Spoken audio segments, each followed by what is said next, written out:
Welcome to the Intercut podcast channel, the weekly place to hear the latest on the movies, TV, and entertainment of 2014 that people can't cut away from. I'm your co-host, Zachary Shevich, and joining me, I've watched him grow from a boy to a man over these past 12 years. It's Arturo Zurita. My favorite Stowe Alice quote to this day, Zach. Thanks for joining us for 2014. It's nice to look back. We're joined as we frequently are here on Intercut by somebody who had a pretty good 2014, I'd imagine. Amanda the Jedi. Looking back, like, wait. It was a nice time for us actually as young cinephiles. Yeah, I don't know. I had a good time. I remember that being like things were simpler. Like you walk out of Guardians of the Galaxy and you're like, they just keep getting better. Right. Things are only looking up. Connected, and they're gonna come with these other movies. And if you watch them, they just keep getting better, guys. Movie Pass was at its all-time high, bro. Just swiping away at that bad boy. Gwen Stacy fucking ate it. It was good times. Hey, the Spider-Verse universe was at an all-time high. There's an Aunt May movie coming out. It's all great. It's beautiful. Yeah.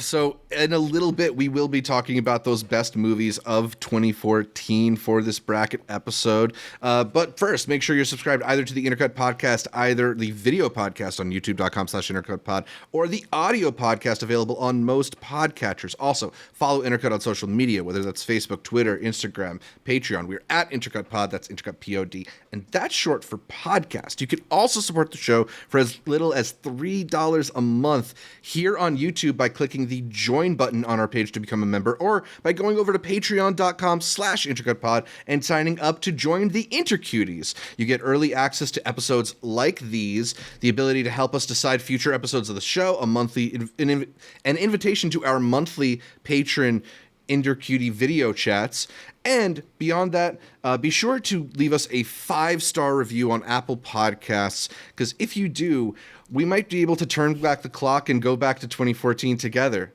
The movies were better. Maybe life was a little bit better back then. I don't know. Where were you guys? No, I think you did way more than 100 5-star reviews for that. 250 though. I heard that might do it. You just get into a whole, what's the Aubrey Plaza movie? You just end up going safety not guaranteed situation. Is that a 2014 movie? I probably hope not. I hope not, because we did not put that on the bracket. We had a lot of trouble. Safety net guarantee is 2012. Thank God. Yeah, I was gonna say. I'm like, that was. Trying to figure out what 64 2014 movies to put on this bracket, because 2014 was a pretty awesome year at the movies. We're coming up on the 10-year anniversary of so many modern classics. I feel like 2014, at least for me, it's like the last incredible movie year that I comes to mind. I mean, I'm sure there's a couple we can pick out from 2019. 2019 was really good. No, you're right. You're right. I'm not gonna say clears it, but I'm gonna say we got clears 2019. 2019 is good, but 2014 was a great year. I think was a really lot good. of people remember that. Yeah. It's one of those years where like a top 10 really should be a top 20, and I went so far as to do a top 100 on my YouTube channel 10 years ago. We should just. How long is the video? Oh, jeez, it's like maybe half an hour long. Half an hour long. We're doing a reaction vid. Ready? Let's go. Let's go. I'd be down. Oh man, I think it'd be worth it alone just to react to what I looked like in 2014. But instead, let's take our own look back. We put together this bracket of 64 movies, but in doing so, we also had a bunch of movies that we could not find room for on the bracket. Among them, a bunch of movies that actually came out in 2015 that we thought came out in 2014. Yeah. So no luck for Mommy, for What We Do in the Shadows, for It Follows, for Paddington, all these movies that say 2014 on like Letterboxd or IMDb, but that's just because they played at some film festival. We are going by U.S. theatrical release dates here. But there's also a bunch of movies that came out in 2014 that we did not add. One of the more notable Oscar nominees that we didn't make our list was Wild, the Reese Witherspoon wilderness hiking movie. And getting over some substance abuse issues, I think, in that movie. She got nominated for an Oscar. That's prize enough. So she doesn't have to be on our list. Obvious Child was on our list. The Jenny Slate abortion rom-com, I guess. I kind of have some fond memories for that one, but I don't know if it's going to really be a contender for our best in the bracket here, right? I still think it's a pivotal movie. When you take what that movie did at that point in time, Right. and how now it's just that's a Hulu original now. Yes. Oh, yeah. Yeah, it was definitely like early on in that inspired sort for of shit. like the modern feminist takes on the rom-com thing that we're Yeah. seeing more and more of. And it launched Jenny Slate as a movie star in a lot of ways then, right? Kinda. Like, True. yeah. There's a couple of movies that I hadn't seen that are really highly ranked on Letterboxd, but Pride and The Way He Looks are Oh, in that you list. took that one out. I ended up catching The Way He Looks, Oh, really? bro. Should we have left it on? It's decent. Yeah? Do you know anything about that movie? No. Not really. Please tell me. I've always seen the poster. I think it's like a Brazilian film, and it's like two boys on a bike. Yeah. The guy driving the bike is blind. I did not know that. I'm gonna leave it to you there because that Twist. intrigued me. I was like, he's blind. All these years, 10 years of seeing this poster, he's blind. Yeah, But did it's a not love catch story. that. So check that one out. It's kind of cute. But yeah, that was one that I ended up. I caught two that I had not seen, and one that I had not seen in a while that I do think remain on the list because I know it's one of your favorites from these brothers, if I'm not mistaken. But keep going. Actually, I was about to mention that one because Calvary, I did end up taking that one off the list. The John Michael McDonough, not Martin Why? McDonough film with Brendan Gleeson. I don't know. I'd figured it wasn't going to win. It's decent though. That Yeah, was the it's one a I good was talking movie. about. I like Calvary. Calvary's good. Yeah. We also have The Interview, perhaps one of the most notable movies from 2014. I was don't a know big if it's movie. one of the best movies from 2014, but it certainly helped define the year. Without the interview, the emails don't leak, and Amy Pascal gets Zendaya, and we don't get challengers. So if it wasn't for the interview, you don't get challengers. Is really what I'm saying. It's weird the way things work, but So it's the most important movie of the year for Yes. sure. I would say so. A couple films from notable people. We have Fury, the David Ayer tank movie. That's pretty decent. Noah, the Oh, yeah. biblical epic Noah. from Darren Aronofsky.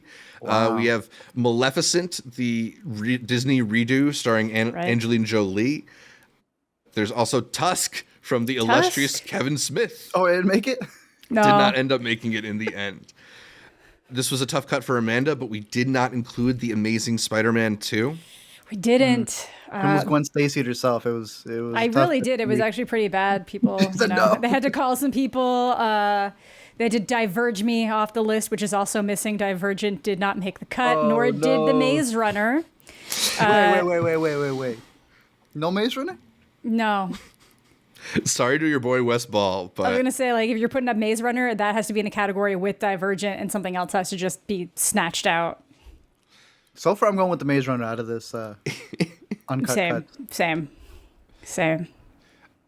Teenage Mutant Ninja Turtles. I think this was the live action one. No, that didn't come out. Hell. Did that come out that year? Whenever it came out, it's not coming out on a bracket. That's for sure. That's Yeah, the one that was where they, that like, year. It's Oh, like the wild. live action one, and what's his name? Reacher, Alan. Yeah. Richard, whatever. Yeah, He's the one of Reacher- Ninja Turtles, bro. Yeah. Wild. Oh, that's funny. We mentioned Divergent, Rio 2, Jesse Eisenberg animated comedy. We didn't put documentaries on this list, but there are a couple standout ones. I think the best for at least in my opinion in arts is got to be The Look of Silence, the Joshua Oppenheimer one, which is just like a riveting and I don't know, a completely mind-blowing look at how people sort of recall these major historical events and points of trauma. Just a stunning film. Specifically because he's interviewing people who were doing the murders, who were like hitmen, who were Right. technically taking Nice. out this like genocide. And it's the way that it's shot, I think, makes it one of the best documentaries. The way that it's edited, and it has inspired a lot of movies, feature films from the last 2 years. I've just seen people name drop that. And Oppenheimer. I think Oppenheimer. Because there's like 3 documentarians out there, bro. There's Yeah. Oh, Lance, yeah. there's Joshua. But this guy, he's finally making the jump to a narrative feature that Zach had put in the anticipated for the second half of the year. Yeah, And The I End with am Tilda Swinton. anticipating. Woo, it's going to be good. So Definitely. Another documentary from that year that's notable is Citizen 4, the movie that kind of one? documented in real time the Edward Snowden leaks, I guess, or his journey to leak sensitive information. Yeah, whistleblower Riveting film mission. from Laura Poitras, and a legacy that has been left pretty complicated, but we'll move on to There's films like Into the Woods, which I think got a couple Oscar nominations. The Judge, which got one. Timbuktu, Tangerines, and The Box Trolls, which were nominated either in foreign language film or Best Animated Film at the Oscars that year. Unbroken, directed by Angelina Jolie, was nominated for 3 Oscars for the 2014 movies. And then also, sorry to Peter Jackson, but we left off The Hobbit, The Battle of the Five Armies. Sucks to suck. Also Camp X-Ray with Kristen Stewart. Oh, was that year? Oh. Just leaving out so many classics. All right. Well, now that we're done talking about what did not make the bracket, let's talk about the movies that did make the bracket. 64 incredible films rounding up their 10-year anniversary this year. Holy smokes. Hard to believe all these movies just came out in one calendar year. We were treated so nicely back then. We have separated the movies into different categories, different divisions. There's the action conference, the sci-fi fantasy division, the horror thriller division, a comedy division, and then, of course, the drama conference.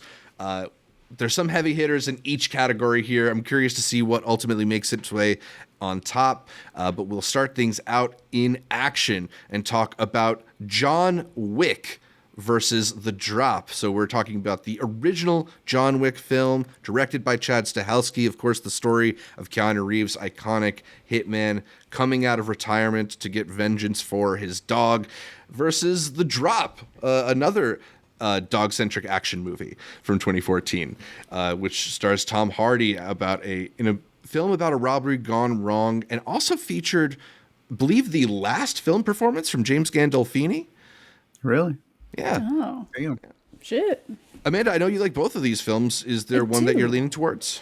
Yeah, this is like, it's like I like them both. I don't love either of them, but not in a bad way. Like when we're talking about like, yeah, I love this, but no, I thought these were both really solid. Like obviously John Wick has gone on to just become this entire franchise of a thing and kind of change the way action movies can be defined in certain ways. Mm-hmm.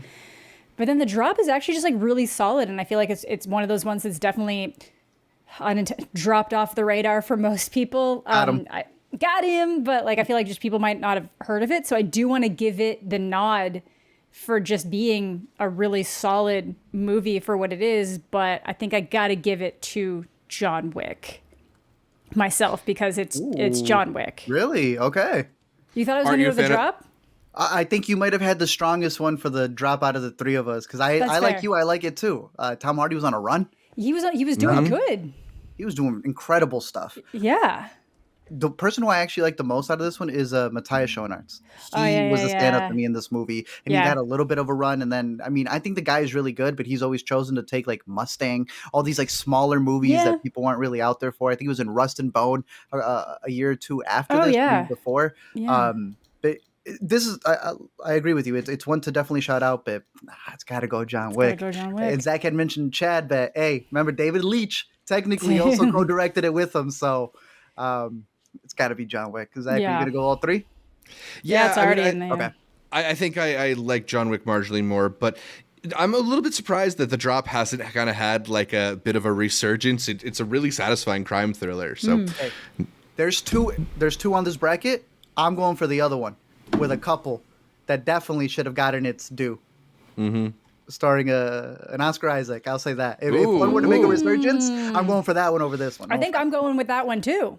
Right? All right. We will talk about that. I think. Before we get to the Oscar Isaac movie, let's talk about the next matchup, which is between X-Men Days of Future Past versus The Raid 2. Art, I know you are a giant fan of those Raid films, but what do you think about X-Men Days of Future Past? At first I thought it was, what did I say, First Class, which I think came first, and then it was this. Yeah. I don't like that but they still had two more after, huh? Apocalypse. And then Dark Phoenix. Dark Phoenix. Like what? It got bad. It got really bad. This was at a point where they might have been able to fix it. I'm sure finagling was happening behind the scenes, all this stuff. That was like the Fox implosion.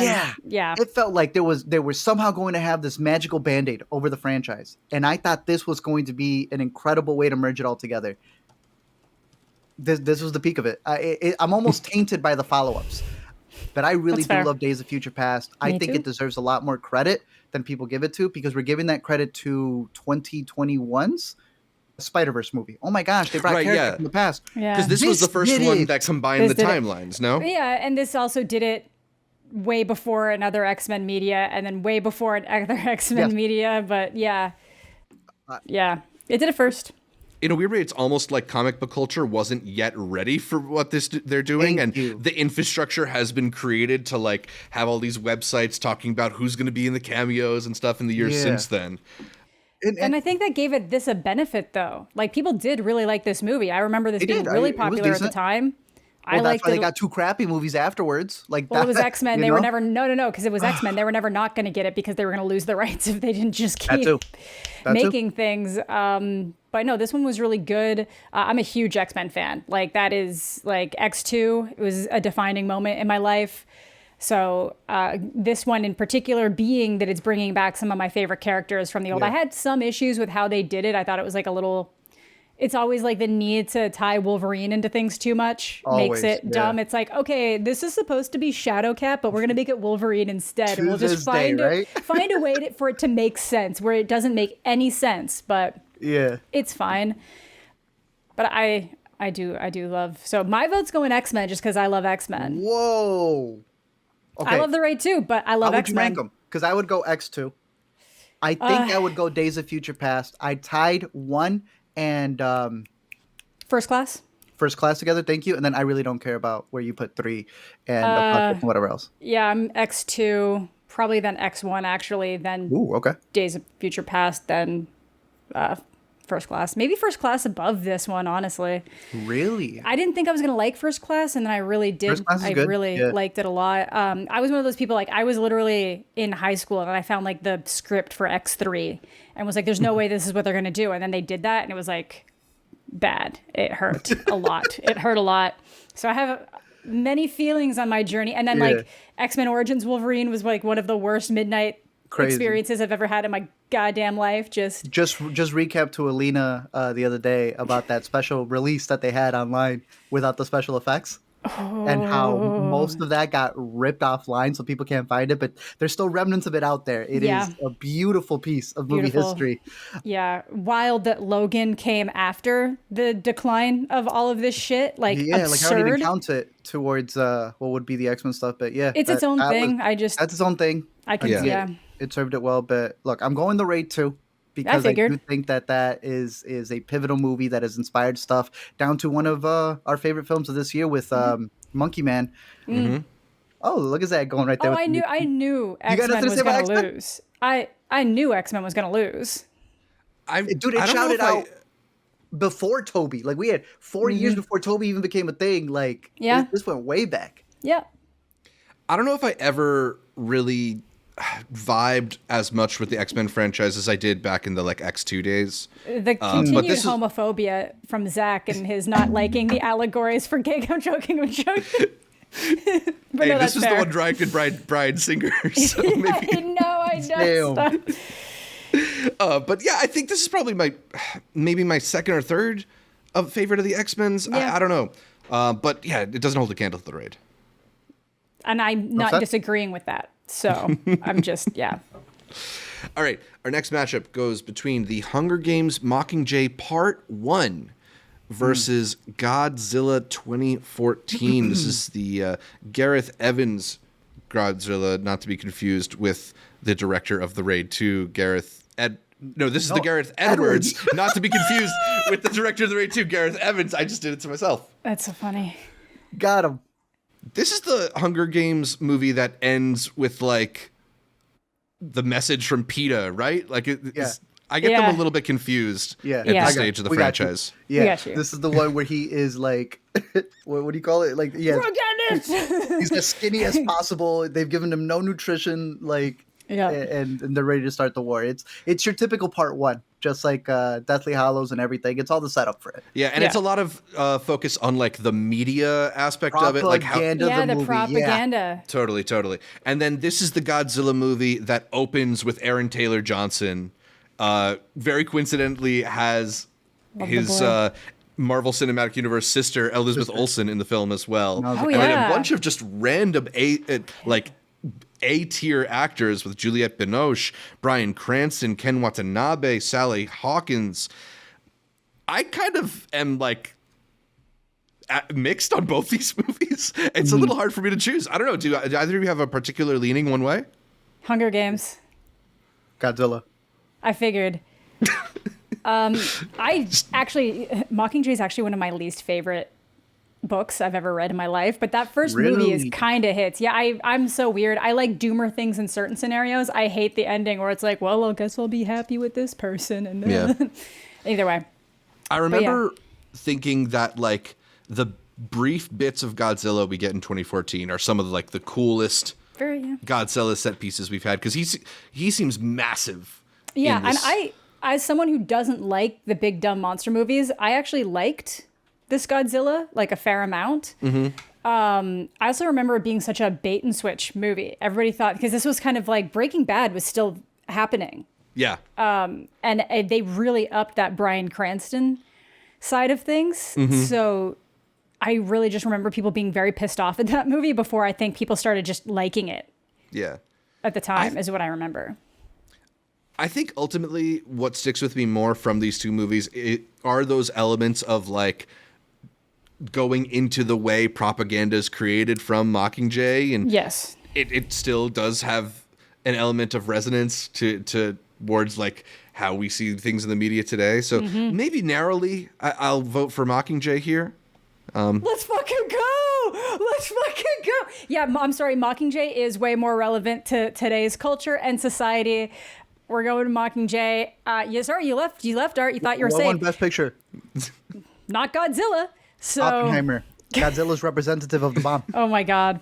And we've had so many better Godzilla movies since. We were also just talking that Godzilla at the time felt like people were really pissed off at that movie for being like a bait and switch. Because of Bryan Cranston. And I was fine with that, but I remember like people were mad at that at the time, but look, I agree with what Zach was saying earlier about both of these movies. I thought they were boring. They did not live up to the hype that they were supposed to be. That's fair. But the older that I've gotten and rewatching them, I appreciate what this part one does in setting up. Same. They don't even call it, the propaganda is called propo or whatever they call it. Yeah, and I'm like, I think it's propo. Yeah. Yeah, they have this whole like thing going on with it to really build this world of like, damn, this is how propaganda is working in here to shape this figure. But in Godzilla, all the Godzilla movies we've gotten afterwards, this one has just grown so much more because I had fun with the new one, but you don't feel the weight of it. That Godzilla one, when they're falling from the sky, Zachary. No, that's what he was saying. Zach was saying that, like, Bro, the scope in that movie has just gotten better and better. Yeah, I mean, it's got, like, some of the best, Godzilla set pieces, but it's just the rest of that movie is still a little boring. But it's got the best line, bro. Let them fight. Wait, that's not in that one. Oh, it is in that one. Oh, that is in that one. I overused that meme. That's what I mean. For some reason, I thought, was it in multiple? Was it in two? I think just people just used it for the other ones. So interesting. Anyway, we narrowly, I guess we'll go with Mockingjay Part 1 over Godzilla 2014. R.I.P.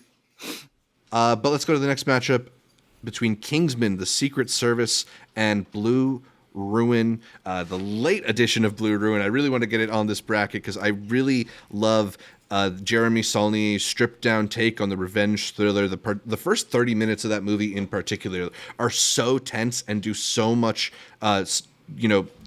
dialogue-less storytelling. That performance from Macon Blair is incredible, but it's going up against Kingsman, Matthew Vaughn's kind of like explosion onto the action film scene with the ultra stylized, hyper violent set pieces that have come to define his work in that movie about a secret spy organization with Taron Egerton and Colin Firth, among other notable British actors. I am going Blue Ruin here, but I might be alone. I don't know. Yeah, I'm going Kingsman. I'm sorry. I love Kingsman so much. Back Art? when the boy was good. Art, please. Okay, this is a revenge round. Now I'm gonna go Blue Ruin just by a smidge. Damn. Just by a smidge. I prefer his follow-up, both their follow-ups. But yeah, Blue Ruin's pretty good. You prefer both their follow-ups? You prefer... Because what's his name ended up becoming a director too, Macon. Yeah. Sundance winning director. And then Jeremy would go on to do Green Door. Oh, I thought Right you were talking about the follow-up to Kingsman. Bro, that is actually why I'm also stripping away from Kingsman. Because I still got that Argyle taste in my mouth. Fuck. Sorry.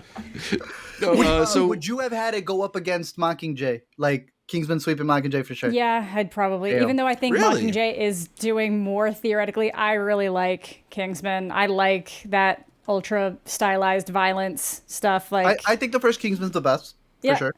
So Yeah. Sophia Boutella was awesome in that movie. Then they never did anything. Well, were you a Rebel Moon?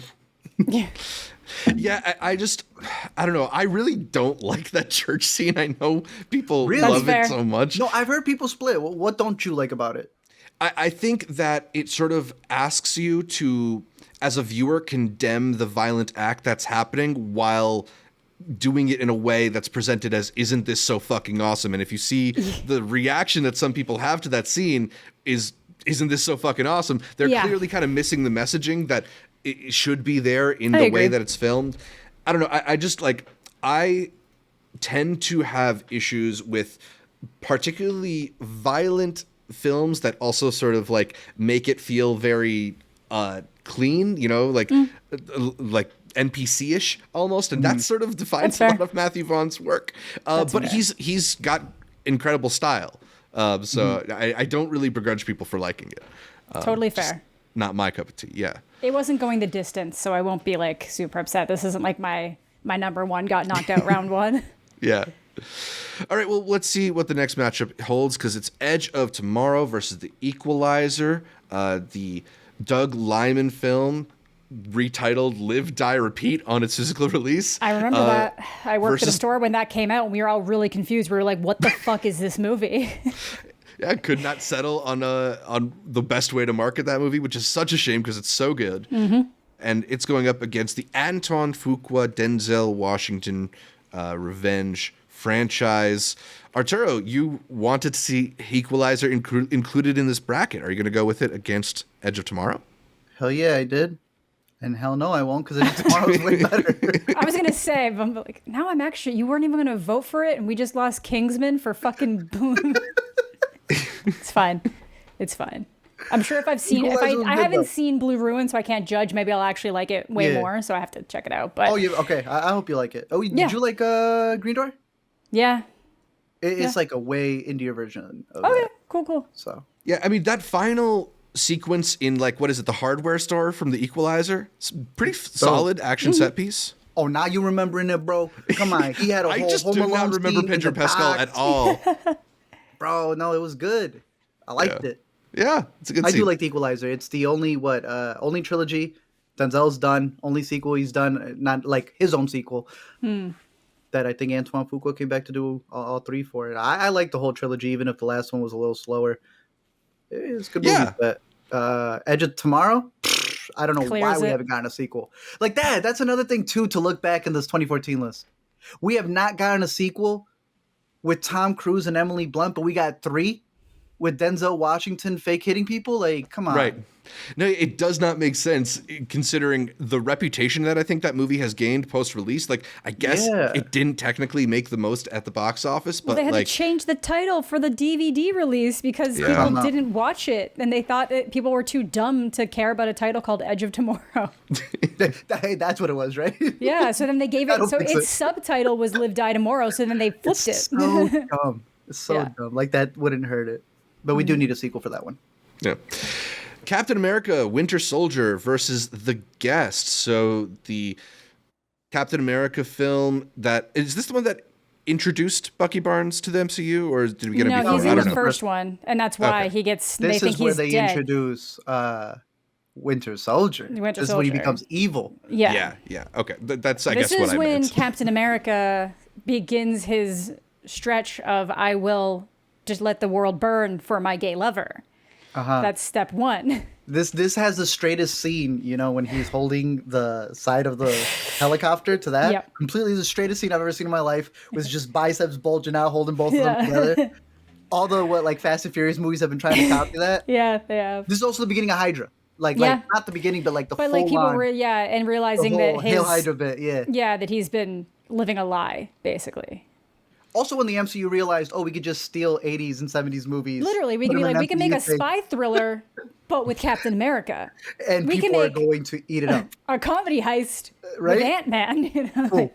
yeah. And that's what I Perhaps wanted to most guess. notably, this was the introduction of Joe and Anthony Russo into the MCU, the directing team who would go on to direct Avengers, Infinity War, and Endgame, as well as perhaps the best Captain America movie, Civil War, right? That's what I thought this was. Yeah. Yeah. I could go either way on Winter Soldier. I think Civil War is a better Avengers movie than it is Captain America movie.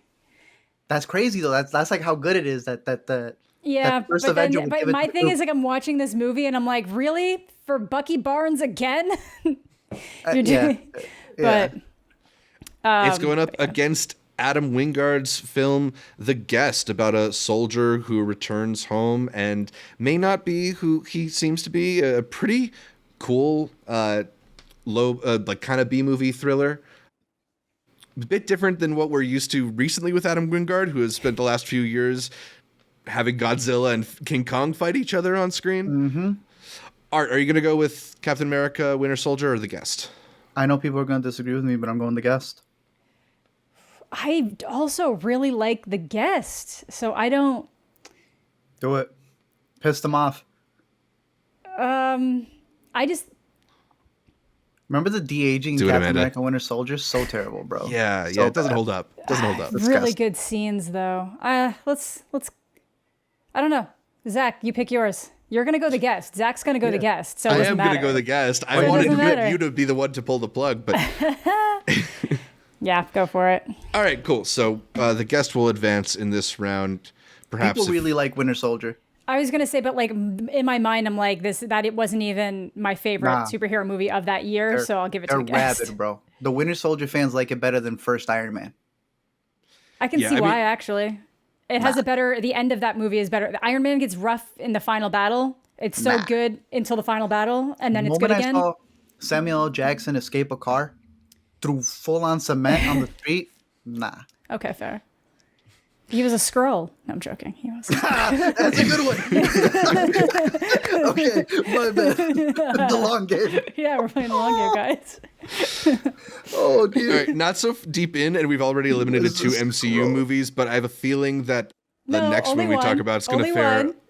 X-Men's Oh, not did we- MCU. That's Fox. Sorry. Oh, well, like, It's not like, MCU. Dakota you're right, Johnson. Fine, you're You're fine. gonna You're get them fine. so angry at us. All right, so let's talk about Dawn of the Planet of the Apes That's an against MCU movie. Snowpiercer. Dawn of the Planet of the Apes. I believe this was Matt Reeves' first Apes film. Yeah. And it's what a lot of people think is the best of the more recent iteration in the Planet of the Apes franchise. We are a lot of people. About the struggle between man and ape after ape has risen up. Then we also have Snowpiercer, the much delayed and much troubled production from Bong Joon-ho that was in the clutches of Harvey Weinstein until it was ultimately freed and released in only a few theaters, but kind of became a bit of a cult hit and has grown to have a pretty solid reputation. And I like Snowpiercer a lot. I think it's a really effective thriller that has these metaphorical aspects that relate to society and class struggle. Particularly, it's got probably my favorite Chris Evans performance, either this or Knives Out, in the past 20 years or so. I don't know. And just is such a great eclectic cast in it too. I'm gonna go with Snowpiercer. Art, are you gonna go with Dawn of the Planet of the Apes? Because I know you love this franchise. I'm going with Dawn of the Planet of the Apes. But have you seen Snowpiercer, the show? series? Yeah. No, the Daveed Diggs Jennifer Connelly show, I believe. I think so. I'm curious to know your thoughts on that one. I think they've done a good job. The movie stands on its own. The show stands on its own. It just shows you how much of a lived-in world it is. I feel bad. It's a rich knocking it out this early, depending It's on where not Amanda getting goes. knocked out. It's Snowpiercer, baby. Let's go. It's Snowpiercer, baby. I don't know what y'all have against the Apes, but I'm not a franchise. It's like I don't know. I thought that was a. I don't. I have. Yeah. I haven't seen the last 2 Apes movies, so. Ooh, really? I just don't care. Art, what do you like so much about this particular Apes movie? I think that was the best advancement that we've gotten for special effects from all of them. I would even say for all the movies on this list. Only thing that would compete is Godzilla, and that cheats because he's in the dark half the time. Yeah. I think the characters in this one are even more profound. It's Koba. Do you guys remember Koba? The ape? The internet certainly remembers Koba. Thank you, because he's that much of a standout. 2 movies later, damn near a decade. Oh, actually, exactly a decade later, he's still brought up with this new movie. I think this is, in particular, what is held the most through the storyline for this new one that's supposed to be 200, 300 years later. And I think it's because this plays the most profound turning point in what the story is leading to. I think this is Caesar at its best. I think it's Andy Serkis at its best. And I would even say the human characters in here are not obnoxious in any way, shape, or form, but actually add to the story on how they're fighting against each other. It's one of the very few where you have a villain that people actually kind of agree with, because you see how hurt he's been, and you almost wonder if the hero, Caesar, is kind of ruining it and not realizing. The Magneto effect. I think it's got all of that. I would highly recommend people catch this one again, because I've seen some people get into the franchise with this new one, and I think this is where they should start, because this new series is really just following up from this. I think it really reinvigorated this 50-year franchise, and I think it's one of the best of all 10 I think that we have out. You're saying start with this one and not the Franco one? Oh, I think you can even skip the Franco one if you wanted. That's how much of a good movie I think this is. But I'm talking about the new one that just came out. Gotcha. Okay. Yeah, because some people started with this and they're like, I don't get the point of these Apes movies. I'm like, no, you got to start with the War is the third one from this. Oh, is it? What's the new one called? I don't know. I'm blanking on the new one at the moment. I thought it was War. Kingdom. Kingdom is the new one. Okay, yeah, you're right. You're right. But yeah, Rise, Dawn, and War are a great trilogy. But out of those, that middle one stands out so much. You'll really get the good. recap to Rise, and you'll get everything you need to know about what's going to be the fallout in War as well in that one middle movie. Dawn, I think, is a classic. It is, I think, my favorite. I think it's even better than the original, which may be blasphemy to say.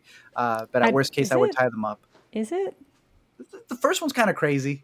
I like the first one. The first one's very good. The OG Charleston Heston. OG. Ending shot, yeah. You'll never be I don't able know to if anybody would. like I don't know if a lot of people at this point would argue on that, because I think this franchise has gotten so many accolades now that I think it is kind of seen as like, look at how far you can actually take this. So. Exactly, and I think Rise was sort of like, we can continue it, but Dawn was like, yo, we can continue it well. Yeah. And it's just also the franchise has managed to evolve so much throughout the years. But yeah, these new iterations are quite good. Snowpiercer 2, though. I'm sure. Yeah, I'm proud of the Bong Hive. I gotta. It's good. It's good. I can't argue with it. Yeah. And Zach might be right. I'd have to check, but I think it may be his best performance too. I think it is. It's really good. Our last matchup in the action thriller bracket, or part of the bracket, is Nightcrawler versus Lucy. Nightcrawler, the Dan Gilroy film about the underside of LA crime journalism, with that incredible Jake Gyllenhaal performance at its center, versus Lucy, the Luc Besson film about a woman who has her mind expanded in order to do incredible feats. Lucy kind of has like a bit of a cult following, I feel like. It's good. It's good. There's a bunch of people who really, really like that movie. Yes, sir. It's good. Are you taking it over Nightcrawler? No, sir. But okay, I love Lucy, though. I think Lucy's a banger of a movie. Yeah. I love Lucy. Exactly. You have to love Lucy, but it's crazy. Nightcrawler. That, like, I don't even remember what he says in the movie. I just remember that, like, his face. The energy. Yeah. And just his face is crazy in that film. Yeah. It's Nightcrawler, bro. It's, of course. Ugh. One thing that I do love about Lucy is, like, I think you can imagine a version of this film that's a lot more just like I don't know, schlocky and into the like action side of it, but there's like a lot of weird edges to it. Like I love when she first sort of gets her powers or whatever, and the first thing she is compelled to do is call her mom. Yeah. Yeah. And then the editing, I like that. it'll cut to a bunch of B-roll of like animals or different things as the thing enters. Right. Yeah.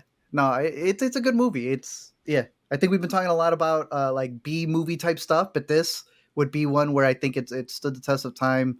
I like Limitless was out around this time as well. Yeah. But like I remember Salt following up not too far later, and it was like, nah, this one's better, and she wasn't even like a secret agent.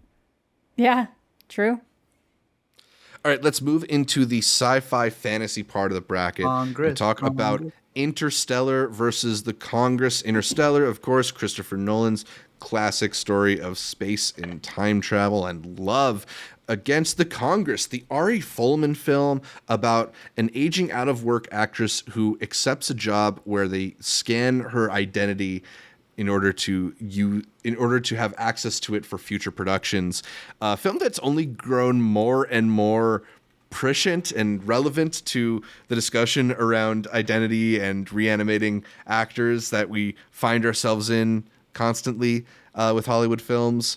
I think the Congress is like a really, really fascinating exploration of the places that technology will ultimately take us, and it's just got these really cool psychedelic elements, the way the film turns from live action to animation. Really great movie. I am not going to take it over Christopher Nolan's Interstellar, though. Yeah, me neither. I think it's interesting, though. This, like, I kind of forgot about the Congress, and looking at this now, I'm going to take another chance to dunk on something. The fact that they were trying to tell us that Love Me was so special and fresh and unique, and you have stuff like this that's doing the gimmick. Love Me from this year. Yeah. The one that's not even out. The Kristen Stewart. Yeah, and Steven Yeun movie. Yeah. Again. Like, and you've got, it's so weird. Anyway. That's a decade ago. Yeah, a decade ago. So, you know, very, very good movie. But yeah, and it's got to be Interstellar. I love the Congress. Yeah. I thought that was a standout. It was one of the first like spoiler breakdowns that I did because I thought it was like, yo, this definitely feels like it's ahead of its time. I just saw The Beast recently too. And it reminded me a lot of remnants from this movie as well. Yeah. So I do think that this one, I think on a rewatch now, it's going to hit a lot more. Because I think when it first came out, it's like, why would that happen?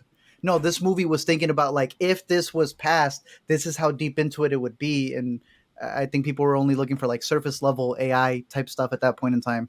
No, really, really good stuff there. But it's got to be Interstellar. Yeah. All right. So we venture on into a animated matchup between The Tale of Princess Kaguya versus Song of the Sea. The Tale of Princess Kaguya, I believe, was the last film we got from Isao Takahata from Studio Ghibli, I believe. But Song of the Sea was also a really renowned animated film from that year that ended up getting an Oscar nomination as well. I haven't seen Song of the Sea, so I'm going to rely on Arturo's memory of this film. Cartoon Saloon, bro. This was they ended up it's the same group that ended up making Wolfwalkers. Yeah. I like Song of the Sea. I don't think it's the best out of their three, and I'm probably due a rewatch of Kaguya. But I think I'd want to rewatch Song of the Sea first. Okay. But I'm sure if I rewatch them both now, I could probably give it to Kaguya. But there's something about Song of the Sea that's just so pleasant. You go on with this kid's journey. I think the colors of it are very beautiful. I remember Kaguya being all hand-drawn, if I'm not mistaken. Yeah. But I don't know. You guys may disagree with me. I've seen neither. Oh, really? Yeah. Yeah, we can let the Song of the Sea advance in this matchup and see its fate against Interstellar. Yeah. It's going to disagree. I mean, it's up against Interstellar, so. Yeah. Yeah, so regardless. Yeah, let us know in the comments if you disagree, but Song of the Sea will win this matchup. It's a good movie. Our next one is Irish folk thing, right? Yeah. Yep. Yeah, cool. Our next matchup is Under the Skin versus Coherence. Under the Skin, of course, is the Jonathan Glazer movie starring Scarlett Johansson as a seductive stranger prowling the streets of Glasgow. Coherence is a sci-fi film about 8 friends at a dinner party who experience mind-bending events. Coherence is one of the only films on here that I haven't seen, so once again, I'm going to ask Arturo for a little bit of help. I respect the hell out of Under the Skin, but Coherence was one of the best indie, messed up, twist, blow your mind type of movies that they put the work, that elbow grease into. I know that there is a shot where the boom mic is in it. I know that. But that's because they were really in there trying to make a movie independently. I'm going Coherence here, but I'm completely fine with y'all giving it to Under the Skin. I'll be the one to give Coherence the love because I do think it's that indie movie that deserves the shout. It's actually really funny. For some reason, I thought it was Jodie Comer in Coherence until I just looked it up again. Like my brain was just thinking of her on the poster, and I thought it was Jodie Comer, but it's not at all. Yeah, does look a bit like her. Yeah, I agree with everything you're saying about Coherence, but I don't know. Under the Skin is one of those things like. She feels like what she is. Like so many people try to make movies about things and people trying to be integrated on Earth and stuff. And she felt like the combination of, I can believe that you're a person, but you're also acting exactly like I was expecting like a not person to act like. So True Skinwalker.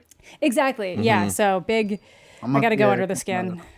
I think technically it's a masterpiece. Yeah. I hate some parts in that movie, like not because it's bad, it's just no, just hate watching it, hate seeing it, hate. Bro, what are we doing here? I know, right? And it's that guy. Of course, it's going to be Glazer, but yeah. The score, one of the best scores of all time. Yeah, that Mika Levy score is easily one of the best film scores we've had in quite some time. It's so eerie. I still circle back to it sometimes.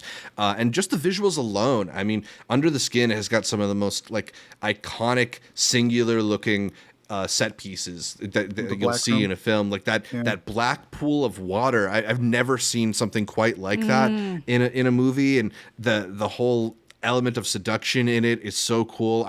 I also really love this as a choice from Scarlett Johansson to kind of like weaponize her power as this like sexual icon or whatever it is. Well, as Scarlett Johansson, when you think like iconic, attractive actresses. You think Scarlett? She's on the list, like so. It's Winter Soldier year, so Iron Man 2 had already come out. And already did probably the most everybody in the world. Yeah. Don John is not this year. Was it the last year?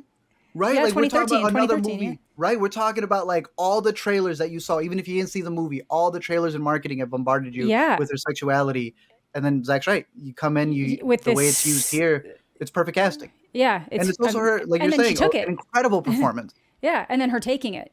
She could have coasted. She's been like, well, I'm doing the Marvel thing now. I'm doing all this. Like, I'm good. She takes this and does it. And Lucy, So, like, she's... Exactly. Yeah. This is the era where she's taking that fame to get films from interesting filmmakers that are a bit outside of the box made. And I think this is like a great example of that. Yeah. Very cool. All right, so Under the Skin will win that matchup. Our last one in this division is between How to Train Your Dragon 2 and I Origins. Art, I know I Origins has a special place in your emergence as a cinephile. Yeah, I love I Origins. I'm going with I Origins. I think that's a scrappy little sci-fi movie that technically is supposed to be the prequel. That's why it's called I Origins. The original script was Origins. He never got to make it. So all we ever saw was the prequel. I want to say it's Michael Pitt who's in this movie. Fell in love with him as an actor. Loved always watching him in all these little character roles. I think the sci-fi in it is incredible about like the stuff that you find. Again, it's been so long since I've seen it, but what you find in someone's eye and how you could replicate that, and it gets into reincarnation and the such. How to Train Your Dragon's cool though. I have a question for you. Spit. If I don't do eye things well, that's why I haven't watched this movie. Does it get gross? Like how? No, I don't recall it getting gross. It's more like they look into people's eyes and they realize like, oh. Okay, but like they're not like. You may be a reincarnated person. I don't believe so. I think the most I can remember was there's a slug that has no eyes. Okay. And they're messing with it. Well, that's fine. No, it's like it would have to be the eye. Yeah. Thank you. Yeah. Because this ain't like the new season of The Boys where they're doing lobotomies through her eye. No. It is more of a sci-fi philosophical thing. Okay, cool. I like that. I'm going to vote for that even though I haven't seen it. Nice. All right, so we'll put I Origins through to the next round. It's like I'm sure How to Train Your Dragon 2. I don't remember it. I saw it and I don't remember it. I thought it was pretty good. I'm sure it is pretty good. I remember it being similar to the first one. Get revealed in that one. It was cute. Yeah, I'm sure it was cute. But like I liked the first one a lot. If it was the first one, I'd go with that one. But it lost to Big Hero 6, if I'm not mistaken, that year, right? Well, that makes sense. I prefer it to Big Hero 6. I might Yeah, Big Hero 6 did win the Oscar for Best Animated Feature. Crazy. Yeah, but look at the studio names. Of course it lost. Right. And I was going to be like, yeah, but Big Hero 6, that's an adaptation. It's a sequel. How to Train Your Dragon's a sequel. Yeah, literally, yeah. I might have implied before that Song of the Sea got nominated and Kaguya didn't, but they both were nominated. They just also, as you mentioned, both lost to Big Hero 6. Decent little nomination year. Okay. Yeah. All right, let's start the horror thriller division by talking about The Babadook versus As Above, So Below. We were debating whether or not to include Tusk in our bracket, and we were choosing between As Above, So Below, and Tusk. We went with As Above, So Below. Art, why did we end up doing that? I'm a big found footage fan. And while I wouldn't say that this is the best found footage movie, it has somehow resonated with people the most. I'd say like it has a dedicated following. Easily. I cannot think of that many found footage in the last decade, right? Because Cloverfield is prior. Obviously, Blair Witch, you're going already into the 90s. But for the last 10 years, I can't think of that many found footage movies that have really blown up where the whole thing is from the POV of one of the characters. And I think it's more so the setting, the idea of being under the catacombs in Paris and the claustrophobia of it is what people really resonate. And I think we're in this era of vibes more than we are, is it really that good of a movie? Yeah. Like, I think the one of my best performing videos ended up being for that one where they're on top of the tower, like idiots. Yeah. Whatever that one was called. Fall? Isn't it? Yeah. Fall? Just Fall? Yeah. The two girls? And they ain't even got to try, bro. They call that Fall. Yeah. It's just the idea of like, oh my gosh, I'm in that scenario. Is it good? No. And people know that, but they like and especially where it's a real setting. It's not like they just came up with this creepy, imagine things that had skeletons in the walls. It's France was all like, let's make catacombs with skeletons in the wall. And it's like an actual thing that I think has invigorated people. I'm assuming there's like a culture for it. So this is like the movie that really stands out. Or for people who would never go underneath there, boom, there's this. Yeah.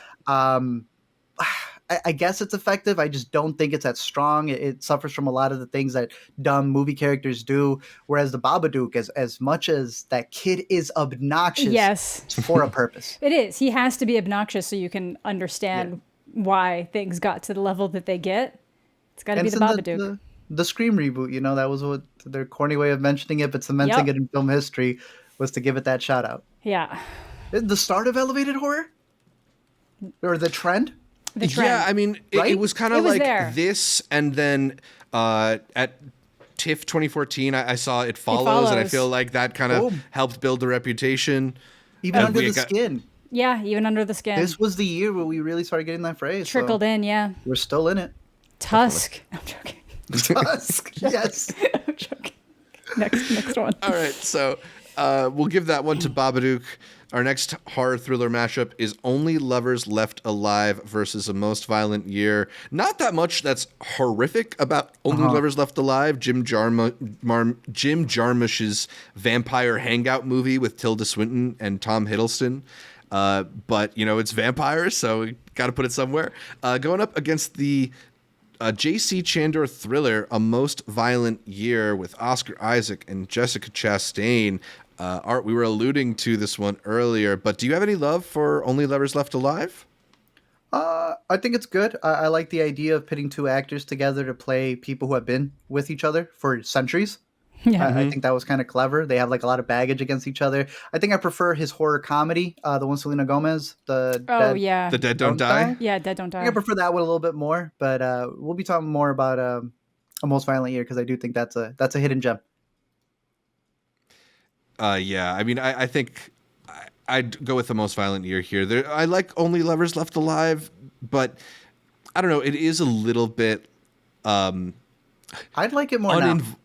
Yeah, that's the thing. Maybe I'd want to give it a rewatch 10 years later. Bro, yeah, we're both in relationships past a decade. I think we watching that one right now. We might be like, wait a minute. But so was A Most Violent Year. A Most Violent Year gets into that too. Because they're also like in a relationship and business. So. Amanda, any thoughts on Only Lovers? I like it because I just like vampire stuff, but I would probably also give it to A Most Violent Year. You know, we got our indie darling Christopher Abbott was in there too. You know, gotta give that gets an extra point easy anyway. But I have watched Only Lovers recently, and I think I like it more now, even though I did like it when I had first seen it. It's just a good premise. Good. Yeah, it's a good premise. I'm kind of interested to see because there's that new one coming out with Kristen Stewart and. Oscar Isaac? Yeah, Oscar Isaac. And I'm interested. It's a vampire one. It's a new it's a vampire one where they're a couple and it's how they navigate. Really? Who's directing it? Fuck, I don't even remember. The Mandy guy, Panos Cosmatos. Right. The Mandy guy. The Mandy guy. Cool. No, that guy's crazy. So, I think it's called Flesh of the Gods. Yes, Flesh of the Gods. I thought it was called Vampire 1. Sorry. I thought that's what you were alluding to. I was like, that's kind of a fire name. Vampire 1? I know, right? That'd be cool. It's like we couldn't get Dracula. So we have to go with this title. But yeah. All right, so we'll go with The Most Violent will Nature. Soon be seen in his MCU directorial debut. Yep. Or not MCU. I keep doing it, damn it. Wait, what's it? Sony. Craven, right? He's doing the fucking Craven the Hunter movie. Jeez. Yeah. Hey, part of me wonders if it's been delayed because it might actually smack, bro. They're giving it that cushy November release. I don't know. I'm excited. Part of me wants to be delusional and be like, wait, do they not Noted know Madam Webliker Amanda is excited. Literally, even if it's bad, I'm going to be like, this is great. I guess, right? Yeah. So we won't lose either way. But I don't know. There may be a chance. I've seen the trailer. It's not going to be. It's going to be cinema. Let's talk about Creep versus A Girl Walks Home Alone at Night. Creep is the micro-budget, mumblecore adjacent horror comedy of sorts from Patrick Bryce and Mark Duplass versus A Girl Walks Home Alone at Night, the directorial debut from Anna Lily Amirpour about an Iranian vampire and the townspeople who she stalks. One of the most stylish movies of the year, just like badass, really cool looking perspective on the vampire story. I think these are both like really interesting indie horror visions, right? Like they're filmmakers who have like a specific voice trying to find a place to put that. I just think I resonate a bit more with A Girl Walks Home Alone at Night. Oh, of course. Okay, I thought you were going to say Creep, dude. I thought I was going to too because I love a Duplass movie, but in a different bracket, a different matchup, maybe, right? Yeah.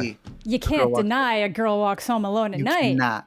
Yeah, it's so good. I'm with good company. Then I was about to say Creep, though. Great font. Yeah, it is such a disgusting, filthy font. I think that is it's just a gross movie, but that's what it's going for. So Creep always reminds me of do y'all know 13 cameras, 14 cameras, and 15 cameras? That Airbnb. Yeah. Series, oh, that's what right. Creep's always reminded me of. Yeah. Oh, fair. All right. So our next matchup and the last one in horror thrillers is going to be between Enemy and The Double, a couple movies that might make you see double. Enemy, the Denis Villeneuve film about a college professor who discovers he has an actor that looks just like him.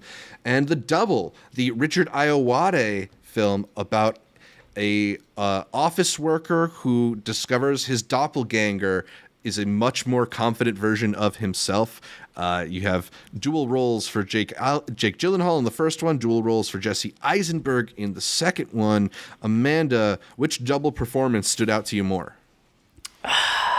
You know, I love Jesse Eisenhower, but I think I gotta go Enemy. Like, it is like buck wild. A lot of people really fucking hate it, but it's so stylish. It's so just kind of undeniable. I love Denis Villeneuve.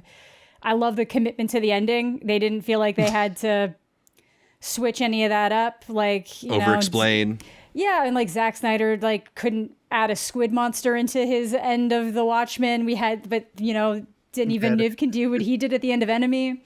I just think it opens up more room for discussion, which I always find is interesting, even if people aren't satisfied by where the discussion gets them. But I like them both, but I think Enemy, I kind of forgot the double was a thing until I saw this bracket, Yeah. and then I was like, oh, that was good. So I specifically remember these two coming out around the same time and going, "What? We're just gonna do the exact same premise, but in a completely different way." Yeah. That was so goofy. So I'm due a rewatch with it because would you mention the director? Richard Ayoade. He's a funny guy. Really funny guy. Yeah. Really funny guy. So maybe it was because at that time I wanted something a little bit more serious, and Enemy just gave me something really profound that stuck with me. One of my favorites from Denny. But no, there's got to be something in the double that I'll probably connect with now, all these years later, especially with Jesse in the main role. It's got to be funny. Yeah, I do think I prefer the double slightly, just that dark humor that Richard Ayoade puts throughout, and the whole kind of examination of yourself and seeing yourself in another and the things that you want to be but couldn't. I think there's a movie coming up this year, A Different Man with Sebastian Stan, that we got the chance to see at Sundance, that I think does a lot of the ideas in the double really well. So I really like this movie, and it is a bit of a shame that it's kind of fallen by the wayside. Like Amanda mentioned, people don't really talk about this one too much. Richard Ayoade has not directed a film since then, for whatever reason. Wow. Bro, the last thing I remember him being in was the friend in The Souvenir. Oh, Right. Who says y'all toxic? I thought you were going to mention the Ben Stiller, Jonah Hill Watch. alien movie, The Watch. That would have been second. Yeah. What has he done? Come on. Not enough. Anyway, we'll go with Enemy in that matchup and move into the comedy portion of the bracket, and started off with The Grand Budapest Hotel from Wes Anderson versus Frank, which interestingly enough is, I believe, the first feature we got, or second feature we got, from Lenny Abrahamson, who would go on to direct Room? Normal People, a whole bunch of stuff. I think Frank's pretty fun. I feel like this is another one of those movies that is largely forgotten until people post some of the random songs from this movie. I think I Love You All is like one of my favorite original songs for a film that I can think of. You have a fun Donald Gleason performance here. You have a really fun Maggie Gyllenhaal performance here with kind of a harder edge. And then you have Michael Fassbender running around with a paper mache costume on his head. I don't even know what you would refer to it as. Yeah, Dead Mountain 5 thing. It was exactly mask of sorts. Yeah, playing the enigmatic, eccentric pop star Frank. I don't know. I had fun with Frank, but it's hard to compare it to Grand Budapest Hotel, which a lot of people think might be Wes Anderson's favorite. It's not my choice for Wes Anderson's best, but it is immaculately crafted and pretty beautiful in its story as well. Anybody want to say anything about Frank, or should we just give this to Grand Budapest? Just give it to Grand Budapest. Grand Budapest. Yeah. Frank's cute though. You're not wrong. Yeah. I felt that's one of the early movies I remember where people would put it in the top 5. Be like, really? Like, yeah, this is top 5, and then they never mention it again. Yeah. True.